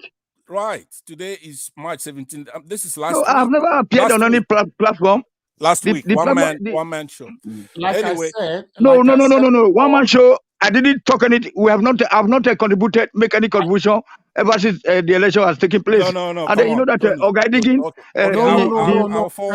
Mr. Tony, I just have the clip in my front now. You were on that show just day before yesterday. You were there throughout the whole night. Yeah. We are talking. Yeah, we are talking about our traditions. Our tradition. Hold on, sir. Please hold on, please. Okay. I don't know why you people deny your principle. There's nothing wrong about it. You just said that since after the election, you've never been on the show. And you've been just less than 24 hours ago. Right. No, you were there for 12 hours. No, I was there yesterday morning also. But I mean that we have not. We didn't discuss about politics. You have never been there. No, I'll be there. No, I'll be there. I said we have not discussed about about the candidates. Let me tell you, Mr. Tony. Like I said before, you are a grown-up man. You are an elderly man.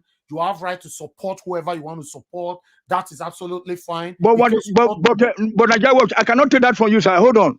I've never participated in any political discussion ever since the election has taken place. That's a lie.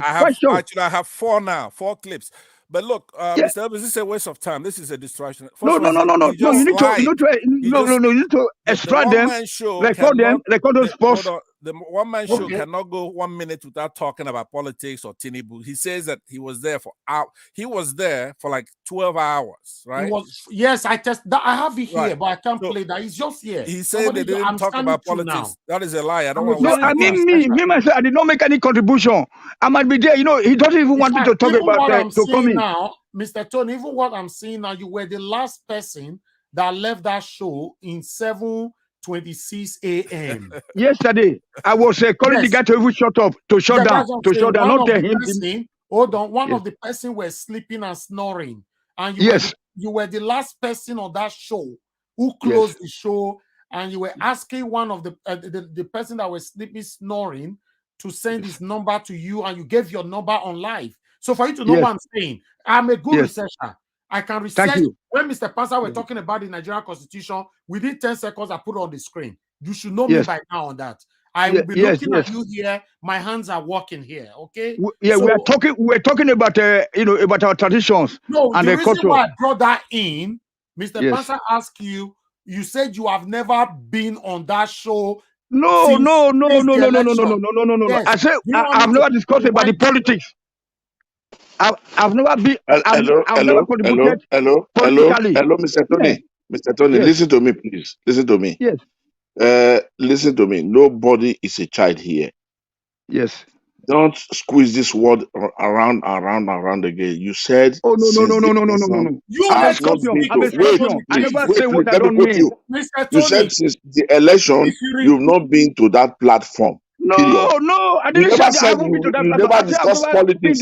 You are trying to refrain it not to use the word I have never discussed politics. Please, let us cut this thing short, please. It's very important. Yeah, you have to play it back. I didn't say that. How can I say I have never been there? I was the guy who even tried to shut it down yesterday morning. According to Wama, according to Nigeria Watch now, it's right.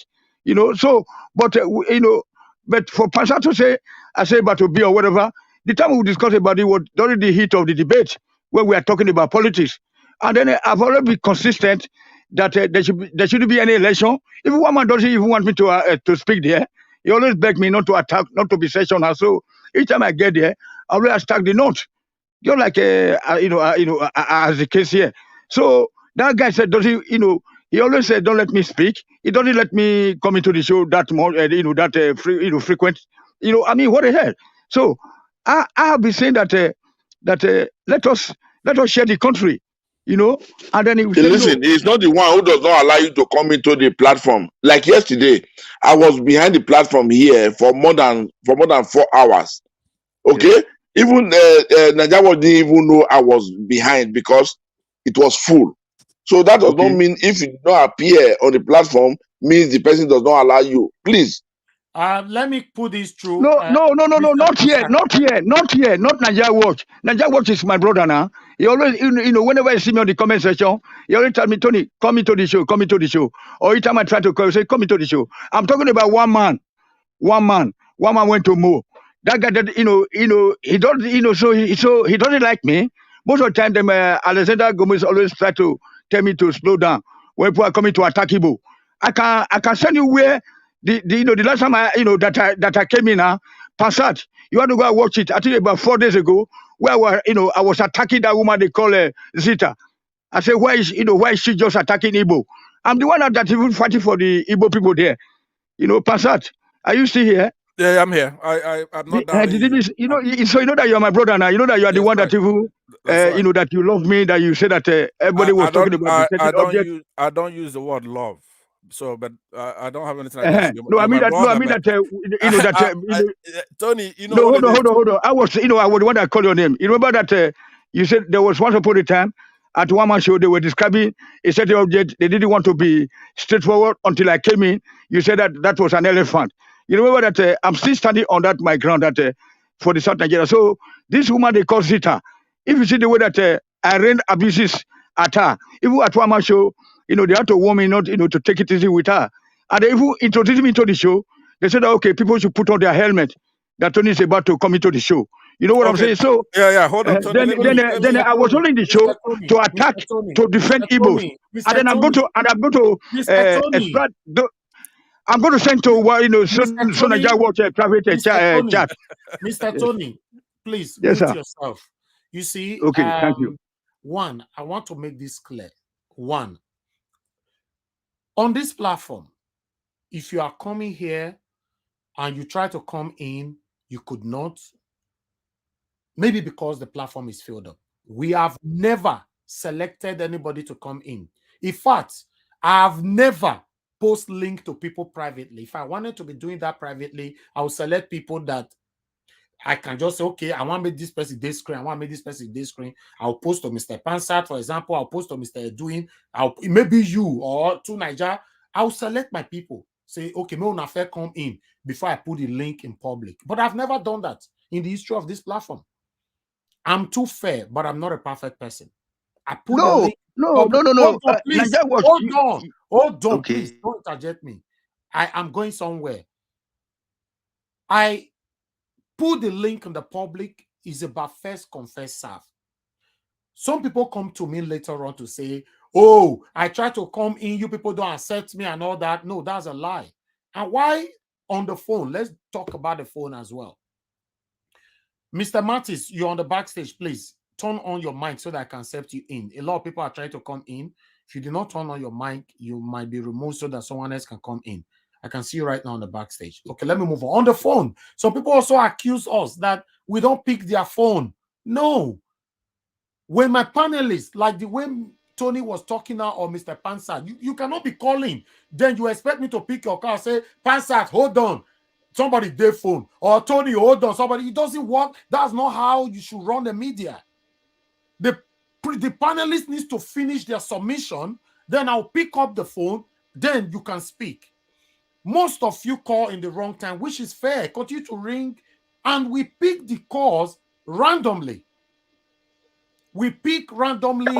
I'm sorry, Mr. Mattis, I have to remove you so that I can see more people are trying to come in. You didn't turn on your mic. I'm so sorry. So I've removed you so anybody else can come in to take the remaining spot.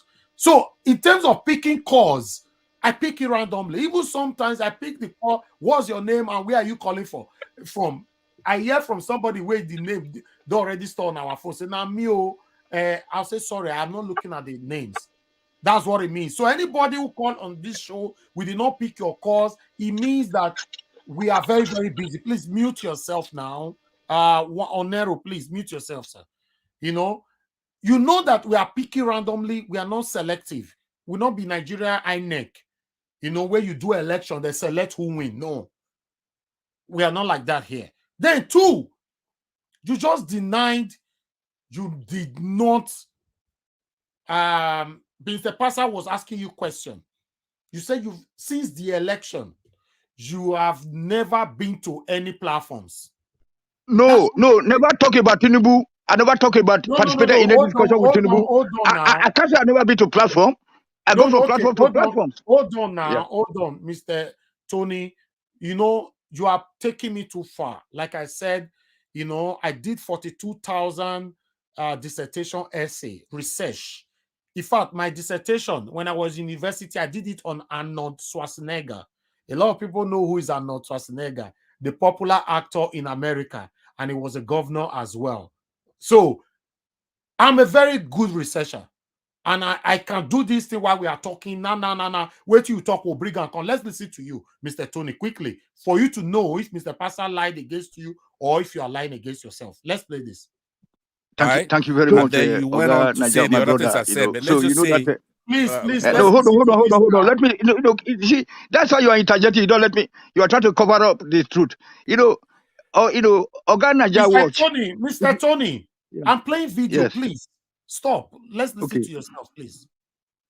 Okay. right? So- And then you went on to say the other things I said, but let's just say, because that's not really relevant, but state police, regionalization. Right. You did say that in this clip. Yeah, you said that you elucidated why you want Jagaban to be the person who won. Yeah, one of them being state police. No, not right? one. No. Ever since he have been declared the president, I've never spoken in any platform. Ever since you have been declared the president, you have never spoken in any platform. Was that my word or your word, Mr. Tony? Okay. I think I was trying to say about Tinubu. Then I'm sorry for that. If you were about to, you see, this is why we don't lie against people. I don't supposed to do this. Hold on. Yeah, I didn't speak about Tinubu. Let's finish it. Let's finish this. Yeah, one of them being state No, police. not one. Just hold on, please. Who won? Yeah, one of them being state No, police. not one. No. Ever since he have been declared the president, I've never spoken in any platform. Talking about Tinubu. Yes, you have. I have the clip. No, That's why I want to. Recently. Yeah, the election took place about 25th. Right. Today is March 17th. This is last No, week. I've never appeared on any platform. Last week. Now, that was the second time. You said you were a battle. Second time you talk him again, Mr. Tony. You have never appeared in any platform, and you spent 12 hours in somebody's platform. In fact, now you close the door, close gates. Just yesterday. I get you. Hold on. No, you can see where we started. Can you see? No. Can you see where we started from? That I said I've never appeared in any platform to talk about to participate in any discussion about Tinubu or about the candidates ever since the election has taken place. Hold on now, Mr. Tony, please. You know I like you so much. I don't work according to what people say against people. I'm not that kind of person. No matter, I like to see people myself. Mr. Pastor will talk so now. Me and I fight past for a year. But I see him as my father. I see him as my elder brother. I respect him every day on this platform. I'm not here to defend him or defend you. What I'm saying is that you forced me to play your voice back. You said you have never been to any platform since Bola Ahmed Tinubu was declared as president-elect. And you said discuss about the candidates. No. Not be waiting you talk now. See, no, but the beginning. Hold on. Let me play this once again. Please. Stay mute, please. Okay. Right? And then you went on to say the other things I said, but let's just say, because that's not really relevant, but state police, regionalization. Right. You did say that in this clip. Yeah, you said that you elucidated why you want Jagaban to be the person who won. Yeah, one of them being state police. No, not one. No. Ever since he have been declared the president, I've never spoken in any platform. Talking about Tinubu. Yes, you have. I have the clip. No, that's why I want to. Recently. Naija Watch. Please, sir. I've appeared on any platform. Last week, one man show. Uncle Tony, listen to me, please. Why this thing is now becoming a child's play? We all know where this message are all going. Please, Naija Watch, give my brother a warning and tell him this is not the way man to do things and play along. No, sir. So we can proceed, please. I'm begging. Mr. Edwin, no, you got that wrong. I don't need to give him warning. He have the right to support whoever he likes. What I'm saying is that people should be proud of their candidate. You cannot be supporting a criminal. Then you want a criminal, armed robber, kidnapper, a killer as a president or whatever. But when it comes to public, you cannot be proud of this same person. Why? Be proud of your father. If he's your father, if he's your mentor, if he's your principal, be proud of him. I don't mind. I don't need to warn anybody. No. My concern here is When it's not only Mr. Tony, some people have been here. You ask them, who are you supporting? We asked one the other day, say, who do you support? He said, sorry. Listen, guys, I'm on air right now. My principal is Mr. Peter Gregory Obi. I started supporting him since April last year. And every single day I have been on air campaigning for this man. Anytime, even though they're not giving her the stolen mandate tomorrow, I will still be proud to say I put in all for Mr. Peter Gregory Obi. Now, you that is watching me right now, you dey support thief. You dey support kidnapper. You dey support rapist. You dey support drug addict. You dey support liar. Also come out. Let us know, say, your principal na enemy. It's okay. We'll not go first. Be proud of your principal, for Christ's sake. Even the show that you are talking about, I don't want to mention him here. Before I blocked him out of this channel, he's always here with us. I asked him personally. My staff, they asked him personally, who they support. He could not say in for Tinubu. Now, after we don't block him, he can't go his platform, go the same for Tinubu. The same way people are writing right now in the comment section. At that time, people were writing, no, let this man, see who he be. But I don't follow that. I want you to prove yourself. So, Mr. Tony, you are my brother. You are my elder brother. I love you, but I want you to be proud of whoever you are supporting. That's why I asked you, I said, what do you want in Nigeria? Because you cannot say you are not supporting anybody and you want a better Nigeria. It cannot work like that. It's just like, somebody has to be there. Oga, please, sir. Please, let me just interject, please. No, you know that right from the onset, sir, thank you. You know that I said there should be an election without a national etc. I don't want to be repeating that. You remember when they said that I was suffering from a PS something syndrome? When I said that there are no institutions to take care of all this, no police system, nobody, no nothing. So if anybody comes to tell that I'm supporting a certain candidate plainly, that is a pure lie. And then you can see that what I'm going to do is that I'm going to extract some of the my recent outing. On the other side, I don't want to mention them also. Yeah, then because I will do that. I will post it to your private. And another thing, Mr. Tony, make I repeat something before we move on. Yes. I beg, support somebody. It doesn't matter. How can I support somebody when I don't believe in the system? When I don't believe in the political system? Okay, that is also fine. But yes, so have you forgotten how you guys battled me when I said that there shouldn't be an election, that there are no institutions in play? Remember, you forget that there's lack of confidence in the system. You remember, sir? So that's fine. And I also know that you are one of the dedicated supporter of Nnamdi Kanu, and I like that. On my platform, you have demonstrated that so many times. God bless you, sir. So that I cannot be the same whether we are abusing Igbo. I will send you. I fought heavily. Hold on, sir. I fought heavily for Nnamdi Kanu on this platform even before the emergence of Peter Obi. Until tomorrow, I want the man to be released because they are biased. All the Boko Haram, they are still in the forest killing people. They just lock this man up because of biasness, But the truth of the matter is, I just want, because we are not quarreling, I want everybody, please be proud of your person. If you are supporting thief, say the thief now your papa, no problem. If you are supporting a good person, also say, if you are supporting Nigeria, be proud of me in public, please. If you are not so supporting me, you are supporting a rapist, no problem. It's okay. Everybody have rights, to whoever they want to support. Very, very, very, very good. Sorry for cutting you. Remember that some days back, I told you to stop about this Nigeria project and concentrate on the election that is coming up. You remember? So I was not supported this. I said that the politics is local.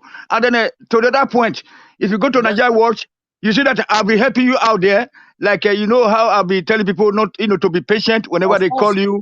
How to get in. You are my brother. That's why I said you are my how brother. to get in. But I want how to get in. I want you to be sorry. So I can't be the same person coming to accuse you that you never let me in. No, you always let me in. If we are the 9 minutes, 2 minutes to go, you always say, okay, Tony, come in, don't go. You've never accused me of that. You've never. And you know that you go to Nigeria Watch, I'm the one who is able try to give them guidelines on how to be patient. Of I think course. whenever they call, whenever they Always. call, they should be I can see patient. that, sir. Please, I can see I that. lot of so I think Mr. Pansat have to go back to those shows and see that ever since let me since say, the election, we Tony. never discussed. Okay, Tony, let's move on. let me before you move on, let me just say that Mr. Niger Watch obviously is busy running this platform, but there are those of us who know you very well, Tony, who know what you say every day, right? Yes. Who know of course there are certain things you say that are obviously correct. Nobody's 100% wrong, but for you to come here to portray a lie to people who know, somebody like myself, hold on, somebody such as myself, I bet you there are others that you're entitled to your opinion, but I also would hold you accountable for your opinion. I would oppose it, right? Yes, so you can't come here for the sake of time, for the sake of time, let me just hold on, Tony, hold on. What I'm saying is that don't let us take the whole time. If I'm on a mission, I'm here. I'm not wasting my time. I came here preparing for battle to reclaim our mandate. So when I'm making points, time, you have to rest. I know. Let me land now. We're talking. This is not in the abstract. I'm trying to tell you going forward, right? We're here because we feel that we worked very hard. Our mandate is stolen. So if anybody holds the opinion that, number one, the Northerners, here is what you said so far on this show. The Northerners they have an agenda, and that the root causes. That Tinubu is like a front for them, that we should be afraid of Rufai, we should be afraid of Shetima. And then, on the other hand, Buhari. Hold on. All of them, okay?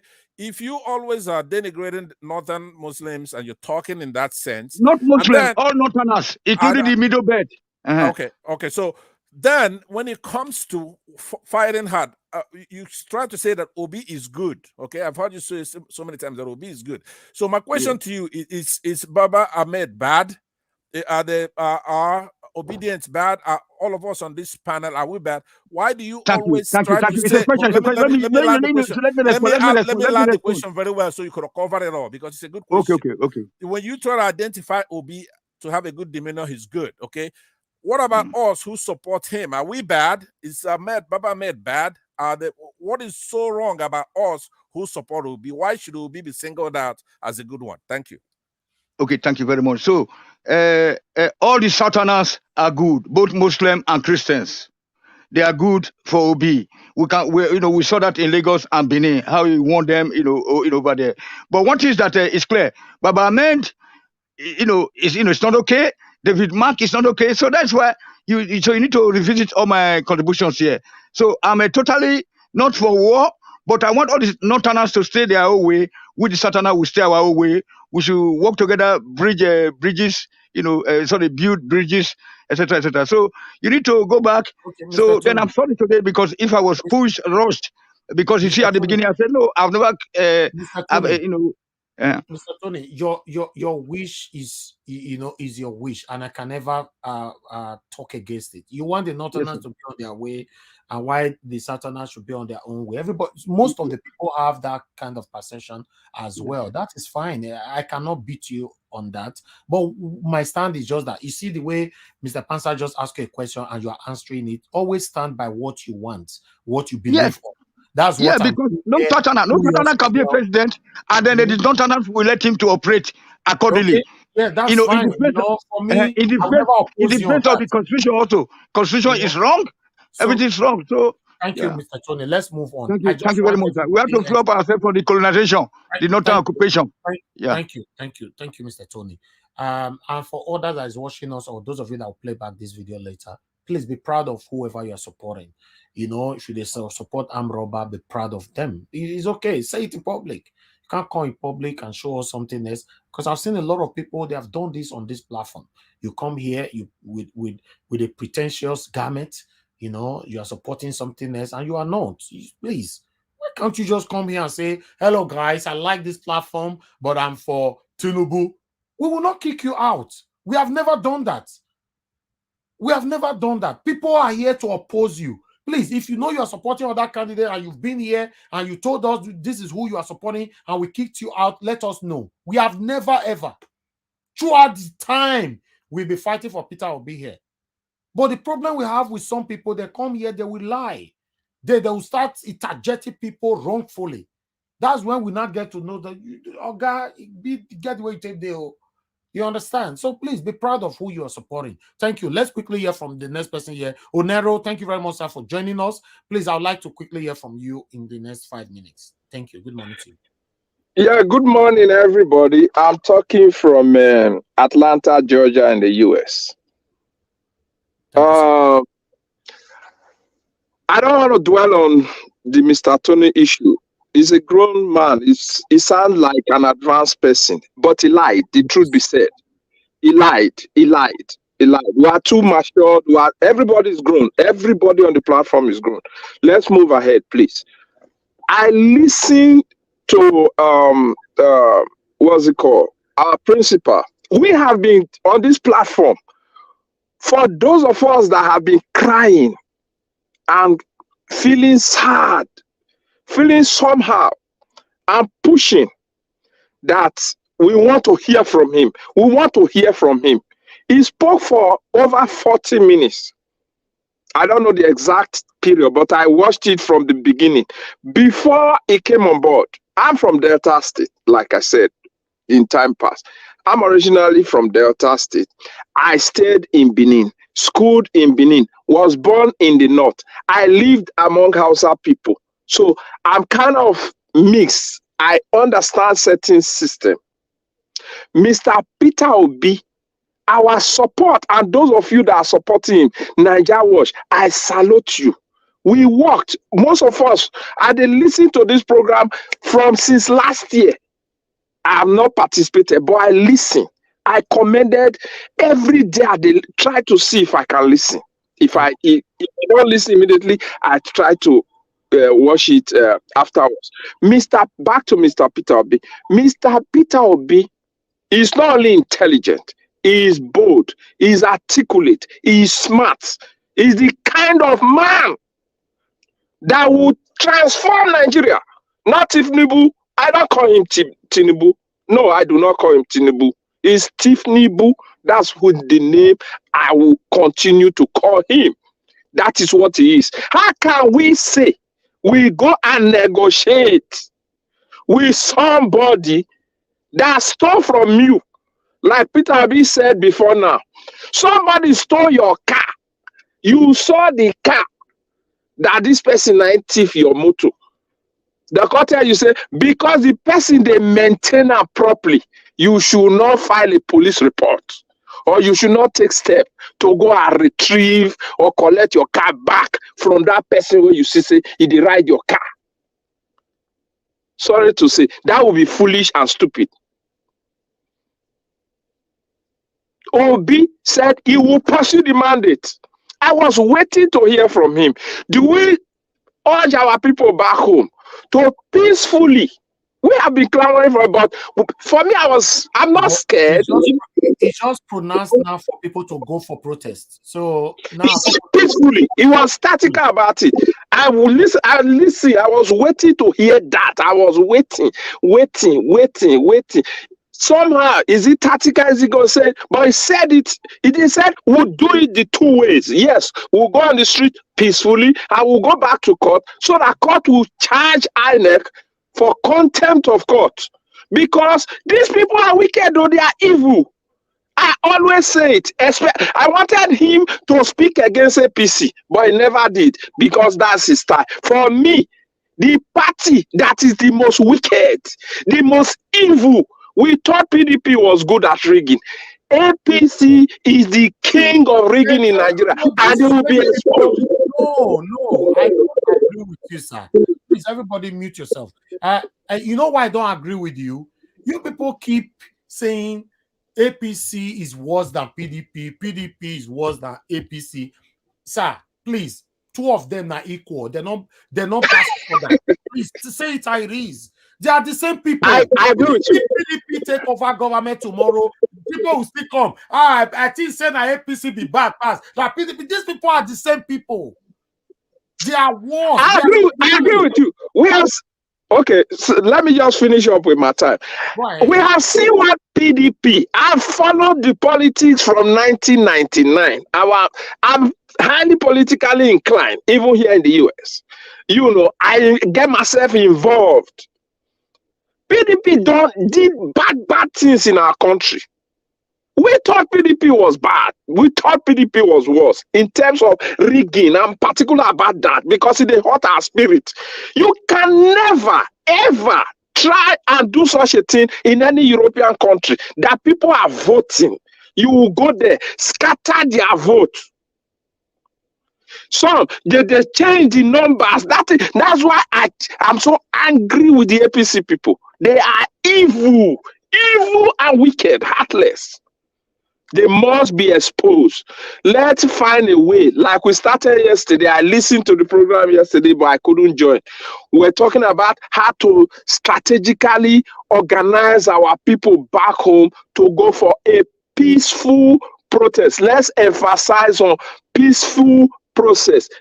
Peaceful protest. We will occupy the INEC offices. That is what they will listen to. When they see multitude of the obedient in Delta, multitude of the obedient in Edo Plateau, everywhere. We'll go to the office, sit down, carry our food. We'll send money to them. Of course, we'll try to do something. That is my own point. Thank you, Mr. Nigerians. God bless you, Mr. Onero. I want to quickly expatiate on what Mr. Onero just said, especially for those of you that will be joining our evening show. In case you want to come and talk on this protest, you see the way it is delivered now. I don't say we don't know how to talk, I beg. Because let's go for protest. It will be the same, make we go. He used the word peaceful. You hear from Onero now, peaceful. In fact, he used the word peaceful more than 7 times. Peaceful, peaceful. You will want to contribute for this broadcast later in the evening or tomorrow or anytime. No can use Pepe Bodite, use words, because YouTube are monitoring what we say. Please. Because you know the good, maybe we call it teach people how to pass your message. To be honest, you can still pass your message without you don't use violent words. You know, I don't talk. If you want to use violent words, use them for your house first. But if you want to come to this broadcast, send your message. Let people know what you they talk about without not saying, "Oh, we must teach them. Wait till they go carry. Wait till they." No, don't do that on this platform, please. Thank you. Let me quickly hear from the next person here. Okay, to Niger. Thank you very much for joining us. To Niger, please use your 5 minutes. Talk to us. Good morning. To Niger, are you with us? We can't hear you, to Niger, except you're not available because we are rounding up now. You're the last person that needs to speak to us. Okay, meanwhile, I appreciate every one of you. We don't supposed to stay this long because we have another broadcast this evening. Jaja, thank you so much earlier on for the super chat. May God bless you. Please, guys, can we have likes? You know, the likes is not very good. Can we take it to 300? Can you press the like button to 300? Please encourage us to always do more for you here. It's not very easy for us. You know, just you sharing is a big encouragement. Liking is a big encouragement. Coming to the panel, commenting, all of them are very big encouragement. Please support us by clicking on that like. You know, let's take it to 300. And let me quickly take 5 calls. 5 calls. If you want to call it on this 1 minute. Hello, good morning to you. Talk to us. Where are you calling us from? Hello. Hello, sir. I can hear you. Hello, hello. Yes, where are you calling Mr. from? Elvis. Yes, sir. Good afternoon. It's Bishop. It's Bishop. Okay, Mr. Bishop, please talk to us, sir. You have only 1 minute, please. Yes. I just want to know, are you going to be coming back in the evening? Of course, yes.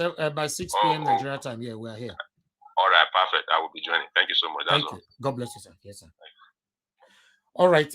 If you want to call in to quickly tell us your take on this morning show, or rather just wait for the evening show, we can properly analyze it. Even INEC people came out as well, so we have a lot to talk about, which I don't really want to bring into this particular broadcast.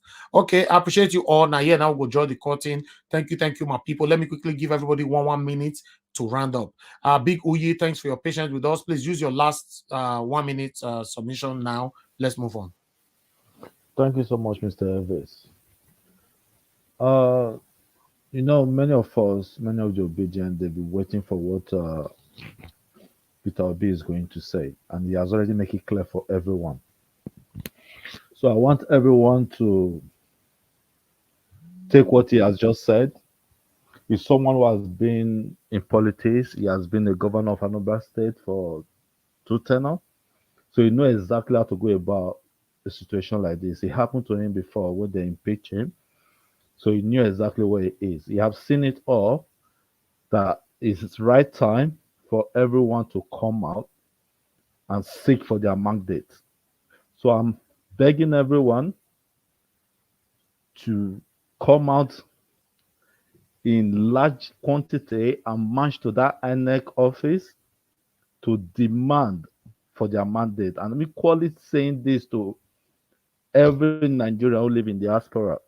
This is the right time for us to march to every Nigeria embassy. Any country, you know where your embassy is. This is the right time to march there and let them understand Thank you. exactly what is happening. I had so many people talking about foreign bodies to come and help us.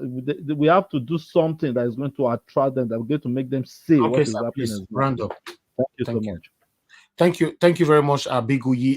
If I have to add to what Big Uyi just said, to me, at this particular moment, although I was already a big disappointed at all of us that lives abroad, but some people justified it by saying, no, Peter Obi say, make we follow waiting our principal talk. Abi, nah, he don't talk now, say, make we go do peaceful protest.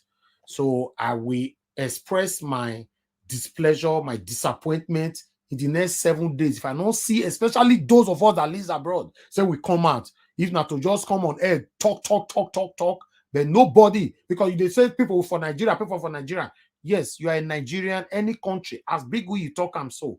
Any country where we stay, we must organize, put ourselves together to express our dissatisfaction. It's very, very important. Mr. Pansa, please use your 1 minute, sir. Please stick to it. Thank you, sir. Thank you very much, all panelists. We're all brothers here, and of course, Tony as well. Don't feel bad. I want you to really guide your thoughts and your hearts, because your heart's in the right place. I've heard you concerned about some of our people, they're suffering back home. But at a more general level, I want everybody to know that the OB campaign, Mr. Tanko Yanusai, I think is the last name. They're trying to organize a protest for the OB movement. Yunusa Tanko is the name of the spokesman for OB Campaign Council. So they feel that the umpire, INEC, is disobeying the court order. Okay. Appeal court had said that they should let their people examine all the materials using the conduct of the poll. So that will be the first salvo, okay? They have to obey the court order and they have to respect Nigerians. If they don't, I want everybody to be prepared. We have to put it in the unacceptable area. That's where it goes, unacceptable. Okay. Finally, on the Avis on the 17th, the United States here, the national press, you're going to see us. We're going to start over here to bring to American public what's going on. So keep your eye open around Thursday. It's gonna be a big major event. Thank you very much. Thank you very much. If I have to add to what Mr. Pansa just said now, for all my brothers and sisters in abroad, any part of the world you are doing your protest, please record it, send us the video, any platform where you use to record them, anyhow you want it, send them to us. We will showcase it here. Thank you. God bless you all. All right. Let me quickly. Uncle Elvis, please check Viable TV. There's something that I want you to check through. From INEC spokesman. Any names here, sir? Just send okay. us the Okay. I don't know the Okay, let me do that. Sorry about that. Thank you. All right. Yeah. INEC TV, sir, please talk to us. Use your 1 minute. Okay, thank you very much. I just want to say that protest is the voice of the on air. So please, let's us go out and protest peacefully against INEC, because that is the major evidence that will win this case. Thank you again, and bye-bye. God bless you, sir. I really appreciate your time with us today. God bless you. Okay, let's move on now. Tony Africa, now your turn be this before, but I want make I take you to the last. Hold on. Chibuzo Adi, please use your 1 minute, sir. Yeah, thank you once again, Mr. Manager Watts. Anyway, concerning the INEC ferries, INEC has been a problem to Nigerians, and what Nigeria should fight now is the institutional reform. Not only the INEC, even the law court, because all Nigerians have to make their voice heard, so that the law court shouldn't be biased or being overthrown by their decision. You know, so Nigerian people have to put down their mandate, so that the court of law must follow the guideline and make sure that the justice delivered. If Mr. B have the evidence in the court, and the court prove him that he did, that evidence is not enough, then we will know how to follow it about. But if he put that evidence and the evidence is enough, and the court said no, because you are an Igbo man, you are not supposed to be a president of Nigeria, then all Nigerians have to stand up, because we cannot wait for a foreign body to come and interfere in our affairs. Thank you. Thank you very much, sir. If I have to add to what Mr. Chibuzo Adi just said, for me, although I never wanted to mention that, because Mr. Chibuzo Adi is just being blunt now, not that I don't have the same thing in me. Because for me, what is going on right now is different from what we all are thinking. If I have to add to that, although I've discussed it with people that is very close to me, but not on the media, this government are not stopping Peter Obi because say he win or he don't win or who not select. They don't want him to be president because he's an Igbo man. I never wanted to talk about this, but no worry, we'll expatiate on this. There might also be a possibility we might not even talk about it if they peacefully give our principal a position. That's it. We'll move on. Let me hear from Mr. Edwin. Please use your 1 minute, sir. Talk to us. Okay, Mr. Edwin, you are not available now. Let me come back to you. Maybe you're trying to send me something. Okay. Mr. Shooks Obibweze, please quickly use your 1 minute, sir. Yeah, thank you once again. Can you hear me? Yes, we can. Go ahead. 1 minute. Yeah, thank you once again. Yeah. It's very important that, as you said, that we start organizing right here, wherever we live. And somebody like me, I'm willing, to go out there and protest. I know there must be people organizing it around here, just like when it happened the last time. So I'm using this opportunity to tell anybody who is organizing one, or who is listening, who is willing to organize one or get people involved, people like me involved. I am available. So please let us, try to do our little things wherever we live, and obviously we're gonna get our mandate back. I have no doubt from day one. The only time I have doubt in my mind about this movement was before the election, and why INEC, the same people that is on top of this game now. Thank you. Thank you, sir. Thank you. Thank you very much. Okay, Mr. Tony, now use your 1 minute, sir. Okay, thank you very much, sir. So, Mr. Passat, so I hope that you are not angry with me that because the first time I said no, I said that I did it appeared to speak about the winners or losers or whatever ever since the election took place. Then after being pushed, then probably that was why I said that I've never appeared on platform. I can't say that. After all, I'm appearing on this platform here every day.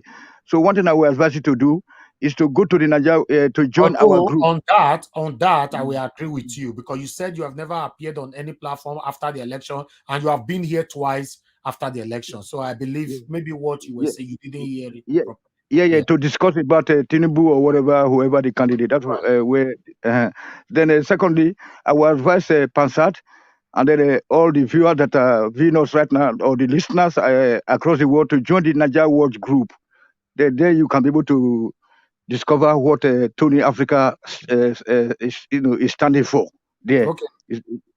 So and then please, the lastly is that quick. You have 1 minute, please. That I can't be supporting anybody like if I'm against I'm against the election. We should that the country has no president. That's why things are going so bad. So we should try to get that so we should get to know that there's no president. The president is dead. That's why everything don't go kata kata. Okay, sir. Thank you, sir. Thank you, Mr. Tony. To be honest, I don't blame you when you don't believe in the country anymore. A lot of people don't. In fact, the only reason why you see many people started supporting the country again this time is because of the emergence of Peter Obi. Yes, to be honest, yeah, but like Mr. Shoes Obiweze just said, let's continue to keep our fingers crossed. I am still very, very hopeful that yes, Peter Obi will get the mandate back. So I appreciate you all. Tunaja, are you there with us? Can you hear me now? Yeah, I'm here. Greetings. Thank you. So you can use your 5 minutes because so that we can round up. Good greetings, Niger Watch, and greetings to everyone on the panel and the chat. I took time to listen, that's to go back and watch Peter Obi's appearance, and I think that I think he understands some of the things I've been saying before, that it's about changing the culture in Nigeria so that things have to be done the right way. And when he said he wanted to challenge the process, for him, it's not even necessarily about whether he wins or not. It's not the biggest, it's about making sure things are done the right way. And if there is anything that is wrong in the system, it needs to be fixed. And he also talks about how he wants to do everything the proper way that it needs to be done.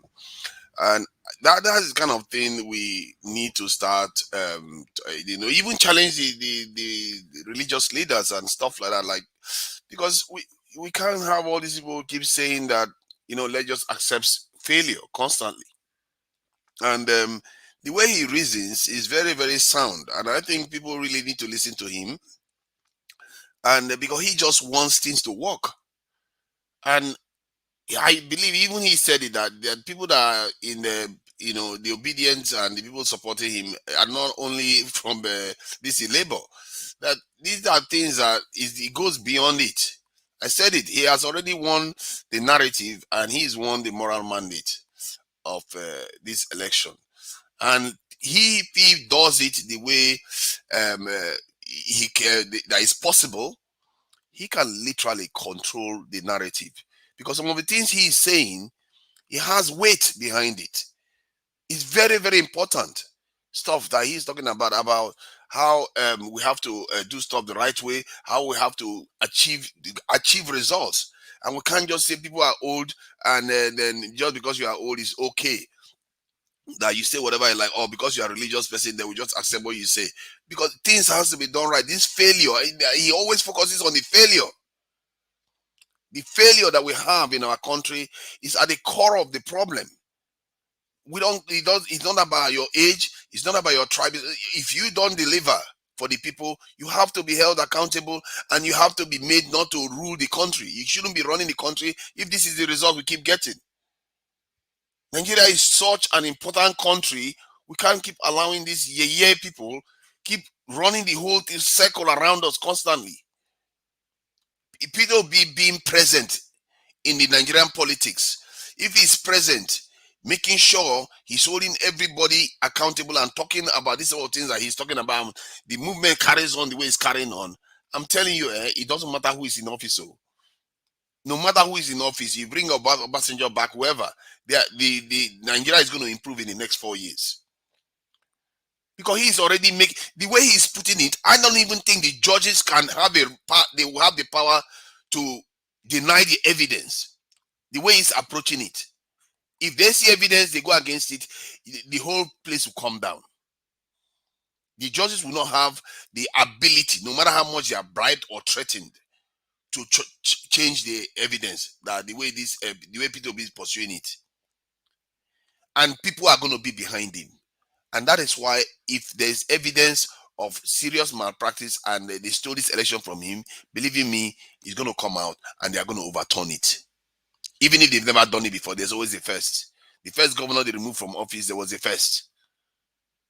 Nigeria, in the way P2B is pushing it right now, I've looked at so many scenarios. Is the right way to do it. He's going to get the stuff done in a peaceful way. And if it doesn't happen in a peaceful way, then it's going to happen in another way. One way or the other, we have to get what we need in this country. We can't go on like this where things never work. I even heard that the Nigerian airport, the Murtala Mohammed, the terminal that was created, that is not even open because the Nigerian government is in court with one person. It's just it's a comic of errors all over the place. You want to change currency and you didn't print enough currency to replace the one that you are taking out, at least minimal amount to allow the system at least function for ordinary people.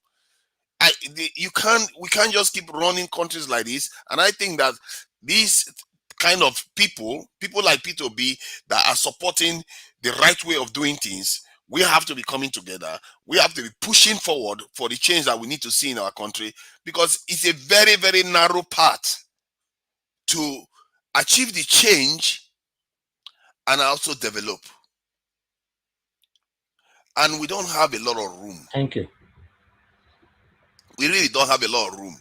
And I believe that we have to focus on building our country, because that is where we keep failing. When something goes wrong and we tear the country down, like the banking and the people at the burning banks and all the rest, we're all going backward. I spoke to some people that are into this thing. I didn't even know they are applying quantum technology in solutions, in applications in the world today. But they are actually doing it. The world is leaving us behind. When we're talking about quantum technology, we're talking about nanoseconds.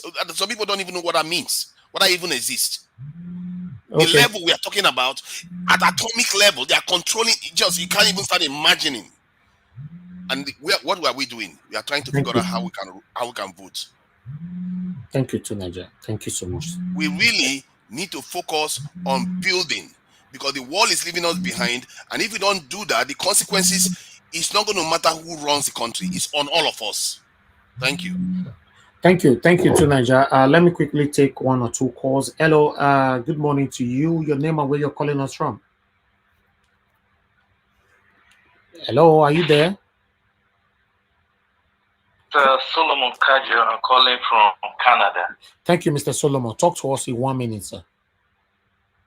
First time of calling on this show, and the time here is 10 minutes past 10. 10 minutes past 6 in the morning. Oh, thank you, sir. And I've been awake since 2 a.m. I know.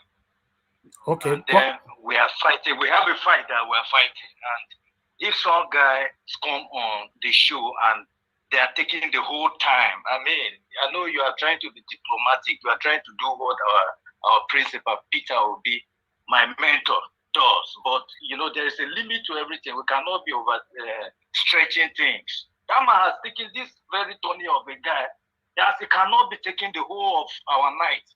We are not awake here for him. Please, for goodness sake. Sorry about that, sir. Go ahead. That's my contribution. The way forward is Nigeria is in darkness. In fact, I'm even moved, if not for the sake of my family. I want to mourn Nigeria by putting black on all my social media accounts, because I'm bleeding right now. When I listen to Peter Obi's speech on Arise TV, I was like, this man is an alien. It's not a human being. Look at wisdom. What do we want in Nigeria? What do we want? And Nigeria seeing this kind of a human being exists in that country. Thank you, sir. Thank you for your We have to wake up holy anger and take our country. Thank you. Thank you, Mr. Solomon. Go and say to it. They cannot trade the whole country. For these two people to do trade and by barter. Okay, thank you. Thank you for calling in. Composure to even organize my words, my sentences, because I'm not happy. I know. I can see. I can hear from your voice. Thank you very much for calling in, and fingers crossed, everything is gonna be fine. Thank you. Thank you. All right, let's see if we can quickly hear from another person here. Hello, good morning to you. Your name and where you are calling us from. Hello, good morning, George. This is Justin calling from London. Okay, Mr. Justin, calling from London. Please talk to us. You have 1 minute. All right, and so yeah, definitely. I know you're closing the program, so just let me call in quickly. Yeah, so I got a couple of questions anyway. I'll pick in one anyway, but I want you to go to Nigeria. Now that Peter Obi have called for peaceful protests, and we all know, we're all Nigerians, you know, we all know that definitely the soldiers, you know, they don't work for Nigerians, basically. I don't know who they work for, but and I've come to realize that Nigeria always speaking in support of the Nigerian military. My question is, if the people go out to protest, the Nigeria, I believe that is it supporting the soldiers to join the protest for a peaceful resolution, or to get our mandate back, or to kick against the people fighting for their country? Okay, thank you. Thank you. You will answer that. Continue watching. God bless you, sir. Okay, callers, please. We can't take more than that. We need to round up now. Okay, Nigeria, please quickly use 1 minute to respond to that. Yeah, when I talk about the soldiers, I'm actually talking about security generally. To be fair, that's true, and I think the job of the military is to protect the protesters, and I hope that they do a good job of ensuring that no miscreants go there and try to sabotage the protest. And I have confidence that they are probably going to do that, but you know, we know Nigerians. Let's hope that there's nobody goes there to sabotage it. And I think the protesters should keep their eyes open, because there are always people wanting to hijack it. Thank you to Nigeria. Okay, I have my brother here, Mr. Alex. Mr. Alex, you just come in late, you know, but you're still going to have your 5 minutes. Good morning to you. Please talk to us. Thank you, Mr. Najawash. First of all, I want to thank everybody on the comment section, viewers worldwide, and lovers of freedom and better life for Nigerians worldwide. First of all, let me correct something from Nigeria. The job of the military, according to the Nigerian Constitution, is to protect the territorial integrity of a nation, not for protesters. Have that in mind. The police duty is to protect protesters. Nowhere around the world where you see protesters protected by military. That's just a quick correction, because this is my feed with due respect. So it's an abuse. It's an abuse of power to see military at a protest ground, unless there is, there is a state of emergency. So the police has that duty.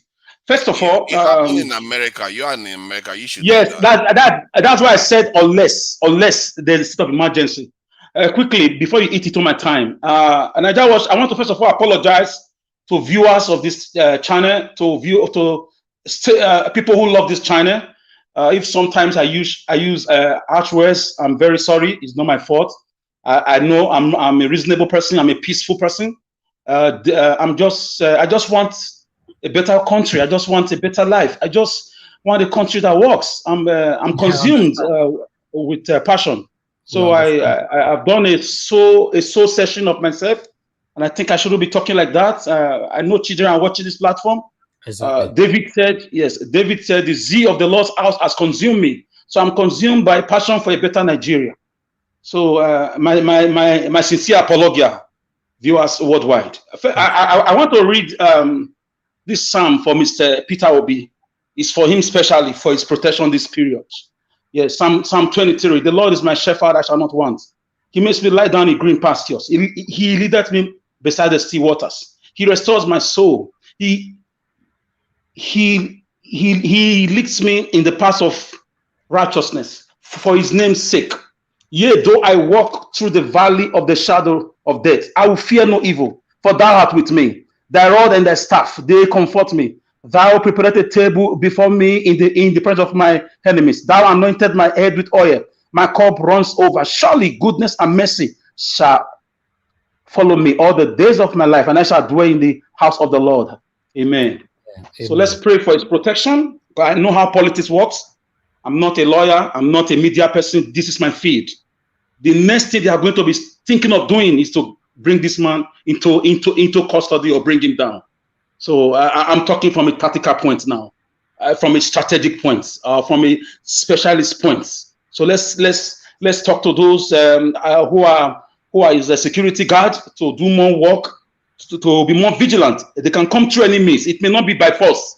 They can come through a religious person. They can come through a servant. They can come through anybody. I'm not telling you to be afraid, but this is how it is. It is in principles. It's what happens at this stage in a nation. Yes, Peter Obi, why I actually came on board, I've been listening, and I'm very grateful for this wonderful platform that has become, a very important tool against this, fighting against these wicked men and women. Peter Obi said something that struck me. Where we meet, I don't agree with him totally in everything he does. For me, in some points, he's very soft, which is his nature. But where I agree, where I really, I'm very glad he said today is that, when he said, with experience and age, talking about the Lagos guy who is about 40 years old, he said all the experience and old people we've had in Nigerian government, has that given us electricity? Has that stopped the kidnapping? Has that fixed the security of the country? Because we keep blaming citizens. Peter Obi did not blame citizens. He puts the blame where it belongs. People in power. Has that, giving us good governance. So I'm very happy. What unites all of us is the poverty they've inflicted on us. The age, the political class, the APC and PDP, the forever governance since 1999.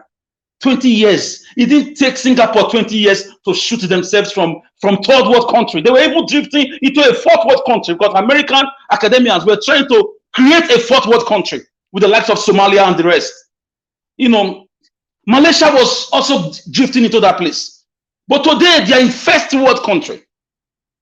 So Peter Obi feels the pulse of the common Nigerian. He was talking a little bit like me there. The kidnapping. As we speak, yesterday again, 40 people were killed. Somewhere is in Katsina, I don't know, mainly Christians or so. The killing just want to continue. These are the things we are challenging. This is where he wants to go tactically, challenging the process. That word process is a word that covers a lot of things. And I'm happy the way he's going about it. And I'm learning from him too. No man is perfect. The guy is good. Give it to him, is good. We can't lose out on him. And I see the hand of God with him. And I'm praying for him. I call his name, his son name, his third name in my prayers almost on a daily basis. Because we cannot afford another 1 year of kidnapping, of burning of churches, killing of young girls, marrying of young girls at 11 years old. A lot of madness going on in the country. So the peaceful protest is a very welcome, development. We have no other country. We must defend our land. Listen. They cannot hijack this one. Obi and his team are very tactical. You're going to see the security, presence, not about police or military now. We will be our own security. Some of us are going to be our own security because we are going to be scrutinizing people coming in from the back, from the side. We are going to be asking, who are you? And we're going to keep eyes on you while the police are doing their own thing. So, gentlemen and ladies, I love it that Peter Obi put the blame where the blame belongs. That really made my day. That made me jump out of my bed. And this man got it. This man really is a good man. He's a good man. Trust me. The Bible said the prince of this world cometh, and he has nothing against me. That Jesus, talking about himself. But Obi has shown us he does not even talk like an Igbo man. He just talks like a human being who is feeling the pulse, the suffering, the poverty. He spoke about electricity. These are the things a lot of us try. We don't mention it. We keep blaming citizens. Electricity, because some wicked men and women are importing generators. They don't want to also have lights. And the man spoke about it. As experience giving us electricity. As experience prevented Deborah from being killed. As experience, fixed the security system, has experienced repaired our schools, has experienced brought about a better country for the citizens. So all these men, these wicked occultic vampires of men who are in our political, stratosphere, they need to be evicted. And I like the way Obi is going about it. Shortly, the so-called international bodies that you think are not watching, they are even watching more than us because they have trillions of dollars investment down in this country. They are just waiting for us. And the Obi has given us the signal and how to go about it. I'm very happy. Thank you, Najawash.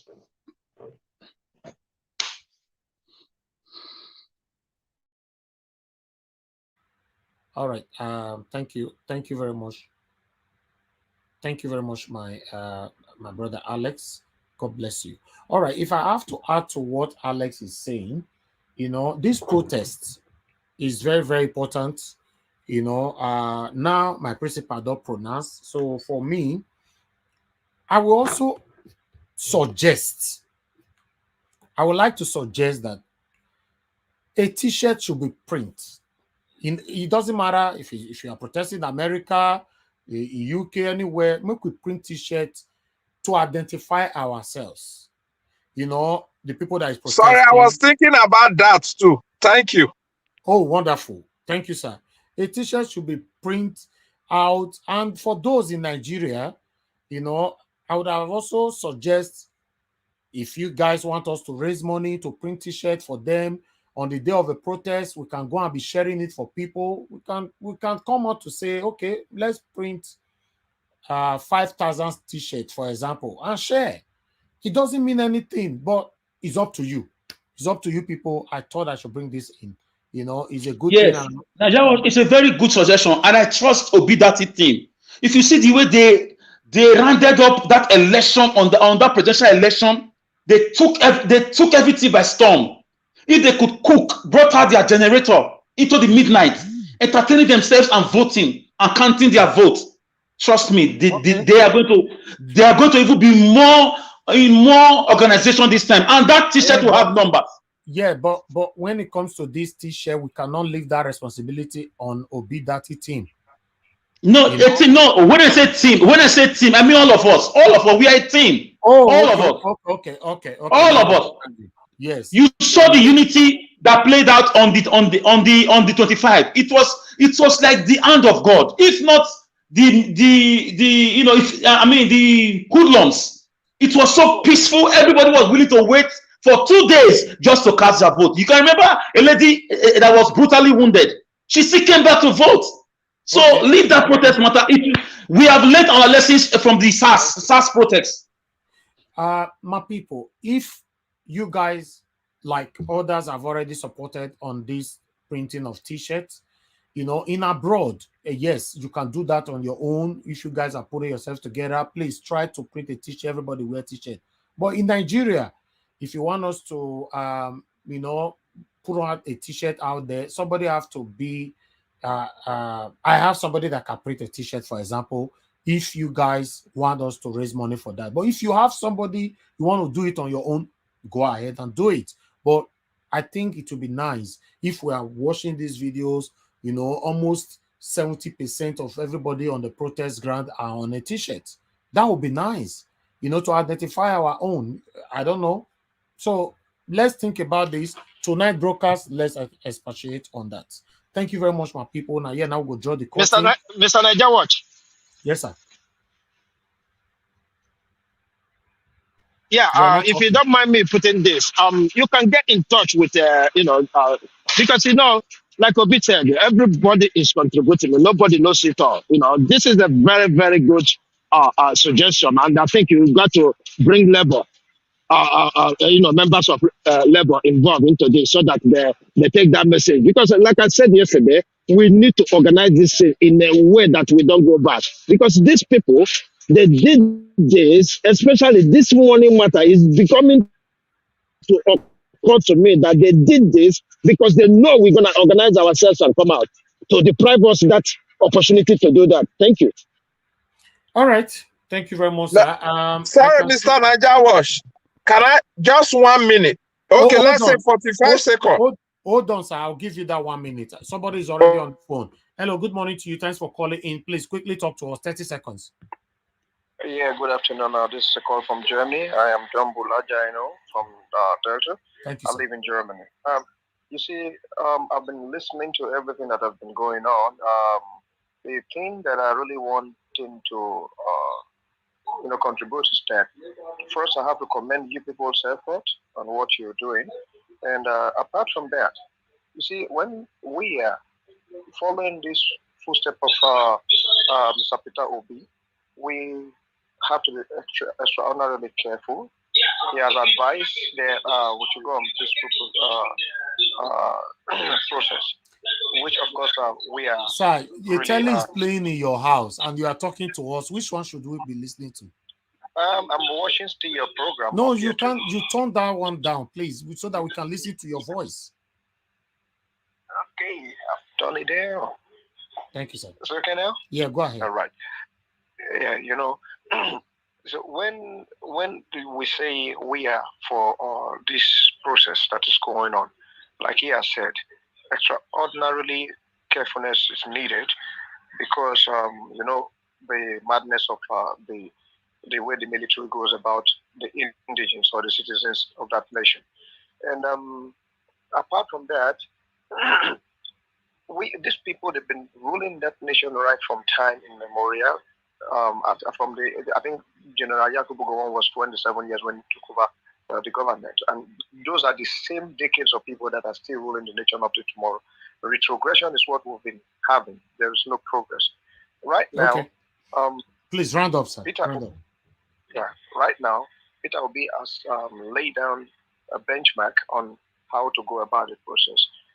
But the procedure is that I think what I'm trying to say, we should have our own security that will mastermind the process, the protest that is going to come out, the peaceful protest that's going to come up. Because if we don't do it that way, they might send the hooligans to come and interrupt what Peter Obi has just put forward. That's what I want you. I think the Labour Party should be aware of that, because obviously they will not be happy that we want to come out to protest. So yeah, I will also talk to them again privately on this one, and also for the security for our principal. We'll discuss that privately again. Thank you very much, sir. God bless you. Elvis, Mr. Najawatch. Yes, sir. I wanted the issue that I raised earlier. I don't know if you're going to do a show or what you think about it, because the way I'm looking at it, if you have a British High Commissioner who's been in Nigeria for so long, and then Nigeria is changing administrations, obviously Britain has a new prime minister as well between the time that she's been there. So how come she's being removed to go to another mission? Not that she's retired and going back home. In April, we're gonna get a new High British Commissioner, Dr. Richard Montgomery. So I am trying to look into what's going on in that angle, because I think it's a very, very important and interesting development. Because it is. You would think that she's going to be there so that Nigeria will conclude the election handover in May, because it's kind of fluid. But a new commission is going to come in April, but the handover in Nigeria is May 9th. So I'm linking it. I'm having a nexus. I'm saying that she called too quickly to congratulate Tinubu, while the United States feels that there should be court activity, that the election did not meet the requirement. I believe that her hands are dirty. Now, that's my opinion. But why would she leave a month or less before the handover? I believe there's a difference between the United States and Britain on this election, and it's a good development that we have to look into. Sorry, do you know what I think on that, sir? If I may come in, that's an humble submission. Okay. For me, I think there is a discussion in the Congress and the Buckingham Palace. A mistake was made on her part.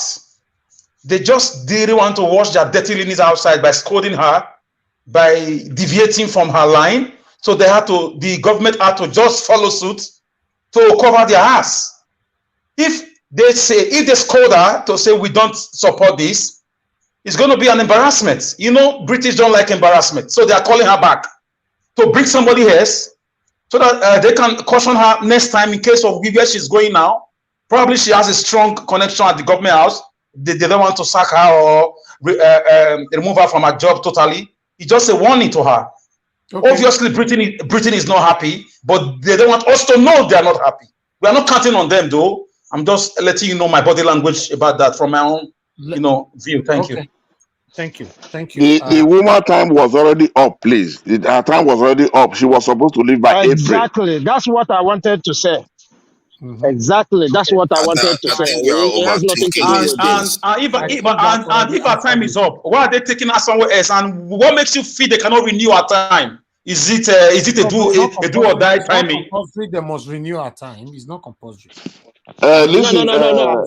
Once your time is up, it's either you are posted to another place or you are recalled.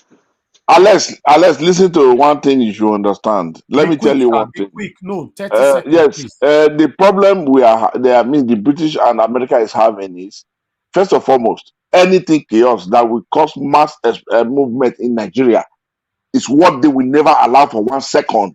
If you know what is going to cause EEC to spend money on Nigerian exodus to neighboring country, is the last thing they will ever allow to happen. Anybody that make mistake, they will get rid of you that will trigger that mass movement. Thank you. So, like Ghana, all these countries around, they will all be run down. So they've analyzed it, they have it. If you want, I will send it to you. The analysis, I will send it to you. They know what they are doing. Thank you, Mr. Thank you. Thank you, sir. Let me pick this call quickly. Hello, thank you very much, madam, for calling in. Turn down your TVs. Turn it down. Turn it down. Hello, thank you very much for calling in. Please talk to us. Good morning to you. God bless you. Thank you very much for answering this call. Thank you, Mr. Nanja Wash, our hero. God bless you. This time now is we need the intercessor, the secret intercessors, the ones that can come out. Everyone, please, should be in prayers. Like as Mr. Alex also talked just now, he read the Psalm 23, yeah? So even Psalm 91 says that he that dwells in the secret place of the Most High shall abide under the shadow of the Almighty. Yeah. So we are going to be in prayer. Hence, now our principal has said it that protest is allowed, that we can go for protest. This is the place where prayers are needed. So God, who started with us, he is with us. He will not abandon us. They know that when they start to threaten people, people will be scared to come out, to come and protest, because they will start, they are killing, you know. But God will still give us that boldness. Okay. God will still help us. Thank you. Because of time. Because of time, we are closing now. Yeah. Okay, I support. We will get our mandate back by the grace of God. Amen. No matter what plan they are having. Thank yeah. You, God bless you all. I really appreciate all of you, the contribution and all for this. And Prophet Lovett, God bless you. Thank you, Prophet Lovett. Thank you very much, madam. God bless you. Thank you. All right. Amen. All right. Thank you very much, my people. I have just one more call. Lady Deborah, you're trying to call in. I missed your call, but I'll quickly return it. Don't worry. Let me quickly return it.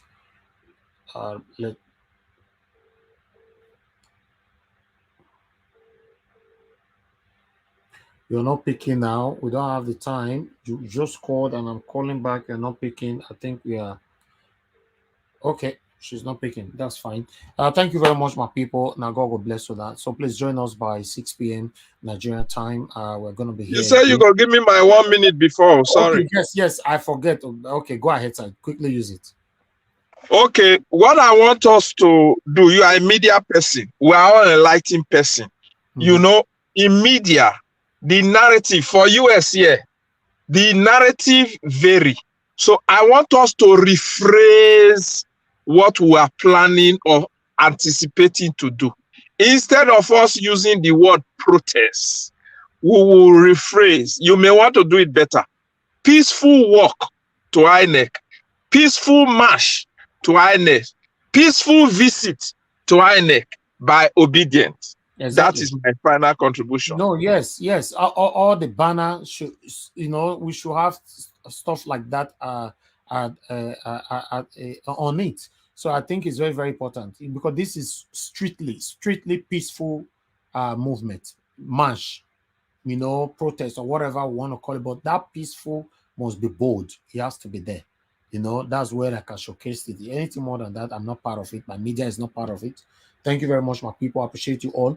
Now, here we'll draw the curtain. Lady Eugenia, thanks for joining us. You managed to join us. God bless you, Jaja. See you right there. God bless you all. David Uba, God bless every one of you. Mother of all, Mommy Diaspora, thank you so much. Oba Kenny, I can see you. Thank you, my people. Help us to like before you go. Make sure press the like button. At least we're supposed to get 400 likes if it's possible. Press the like if you have not done so. We currently have 329. Please continue to press the like button. Press it. And we currently have a broadcast that is going on. So let me post it on the comment section. Join us on the next broadcast that is currently going on to hear what Magnon Soraka said. So let's move on there quickly. God bless you. I just posted it right there on the comment section.